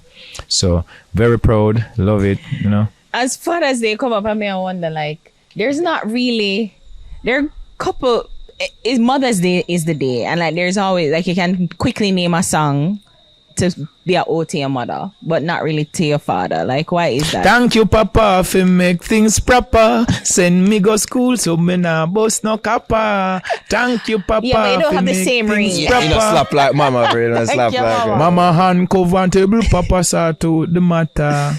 Not because they're males. You know what I mean? And they don't normally rush those stuff. They always give that attributes to the female. So it's thank you, Mama, all the way. Because as the father, I still have to go thank the mother. And even as the father, I still have to thank my baby mother. Yeah, so that's just about it. It's always about the woman. It's a ladies before gentlemen. So we're not really fussy about having Father's Day stuff. Like my parents now on a whole, none of them don't like this celebration. Birthdays and them stuff, they don't like those stuff. Really? My mother and my father always say, give me the money. Whatever you keep party for me and stuff around with me. I'm like, Nice. it's your birthday, I'm have to present. Give me the money, I don't want a party. From youth, I saw them stay. Then, you know? Wow. So you stay though? Like that impact to you? Well, at times, you know, but I like having people having fun, having good meals and them stuff. Okay. Yeah, but I think it does. Okay. One more question. When you did do Mama, you didn't know say it would have been this global anthem that even Christian people play for their mother when they want. I wrote the song for it to be global and a whole aspect of being an artist and reaching out, because writing a song for the world, you know what momentum it will be at, but not in its entirety. You know what I mean? So you were shocked too as to how the reach and the When me said them, I said, Dada, you know, you thank you mama playing at church. I'm gonna say, what? In a church? No. Me a Rasta man, me sang no for in there. So. But me listen to song, the word is Jah. And I'm like, So like I said, you never know what is going to be. That's why I'm always happy for someone with the glory and the achievements, you know, because, and then again, it's how you deal with people. I think your whole character and how you deal with people, how you treat people, you know, your whole approach towards persons. And sometimes it's not what you do here, but what you did over there, and persons heard about what you did over there, you're getting the respect here. So it's your whole behavior on a whole, and how you deal with people, and how you relate yourself, and how you bring yourself across to a community. Yeah. So the kids them around on a playground, you know. Yeah. How we that people them they think when Sizzla say one fix it was play. You know, they thought it was for play. And fix up the whole country too. See it there? Fix up some food for the people them who are hungry, and fix up some money for the people them who now work, and fix up some money for the people them who work same way. You know what I mean? Fix up something for the elder them sick, hungry, be fed, naked, be clothed, sick, be nourished, aged, protected, infants be cared for. Fix up the yard for the picnic them, no broken buckles and no projectiles hurting the kids, you know. Fix up yourself, fix up your mentality, you know what I mean? Fix up your clothes and fix up your pants by your waist. Tell them. Take this fam, fix up your skin and stop bleach it. Tell them. You know, cocoa butter, nice up yourself, stop the bleaching. Fix up yourself and stop praise idol God, and fix up yourself. Stop them bag of suck lyrics in the song. Fix up on yourself and be properly attired, and fix up yourself by going back to school and educate yourself more. Knowledge stops in the grave. You know what I mean? I say fix up yourself by having respect for other persons. You know what I'm saying? Big respect. And fix up yourself by respecting yourself. That's about it. And fix up yourself by respecting your baby mother. Fix up yourself by going and looking for your kids, or you breed after people, them girl picnic and I walk left the picnic them all over the place. And fix up yourself as a baby mother. Your baby father work hard, and all they do are just waste the money. And fix up yourself, you know, take care of the babies them. No, it's fix up yourself and stop brutalizing people as police and soldier. And fix up on yourself, stop killing yourself as citizens with these guns. I mean, we all need to be fixed at some point, man. There you Rastafari. Go. How much kids do you have? No, I'll keep that personal. Really? Yeah. I know one is one Melico. Okay, all right, cool. Fix The up. part they want to fix up. Yeah, that one. We got it.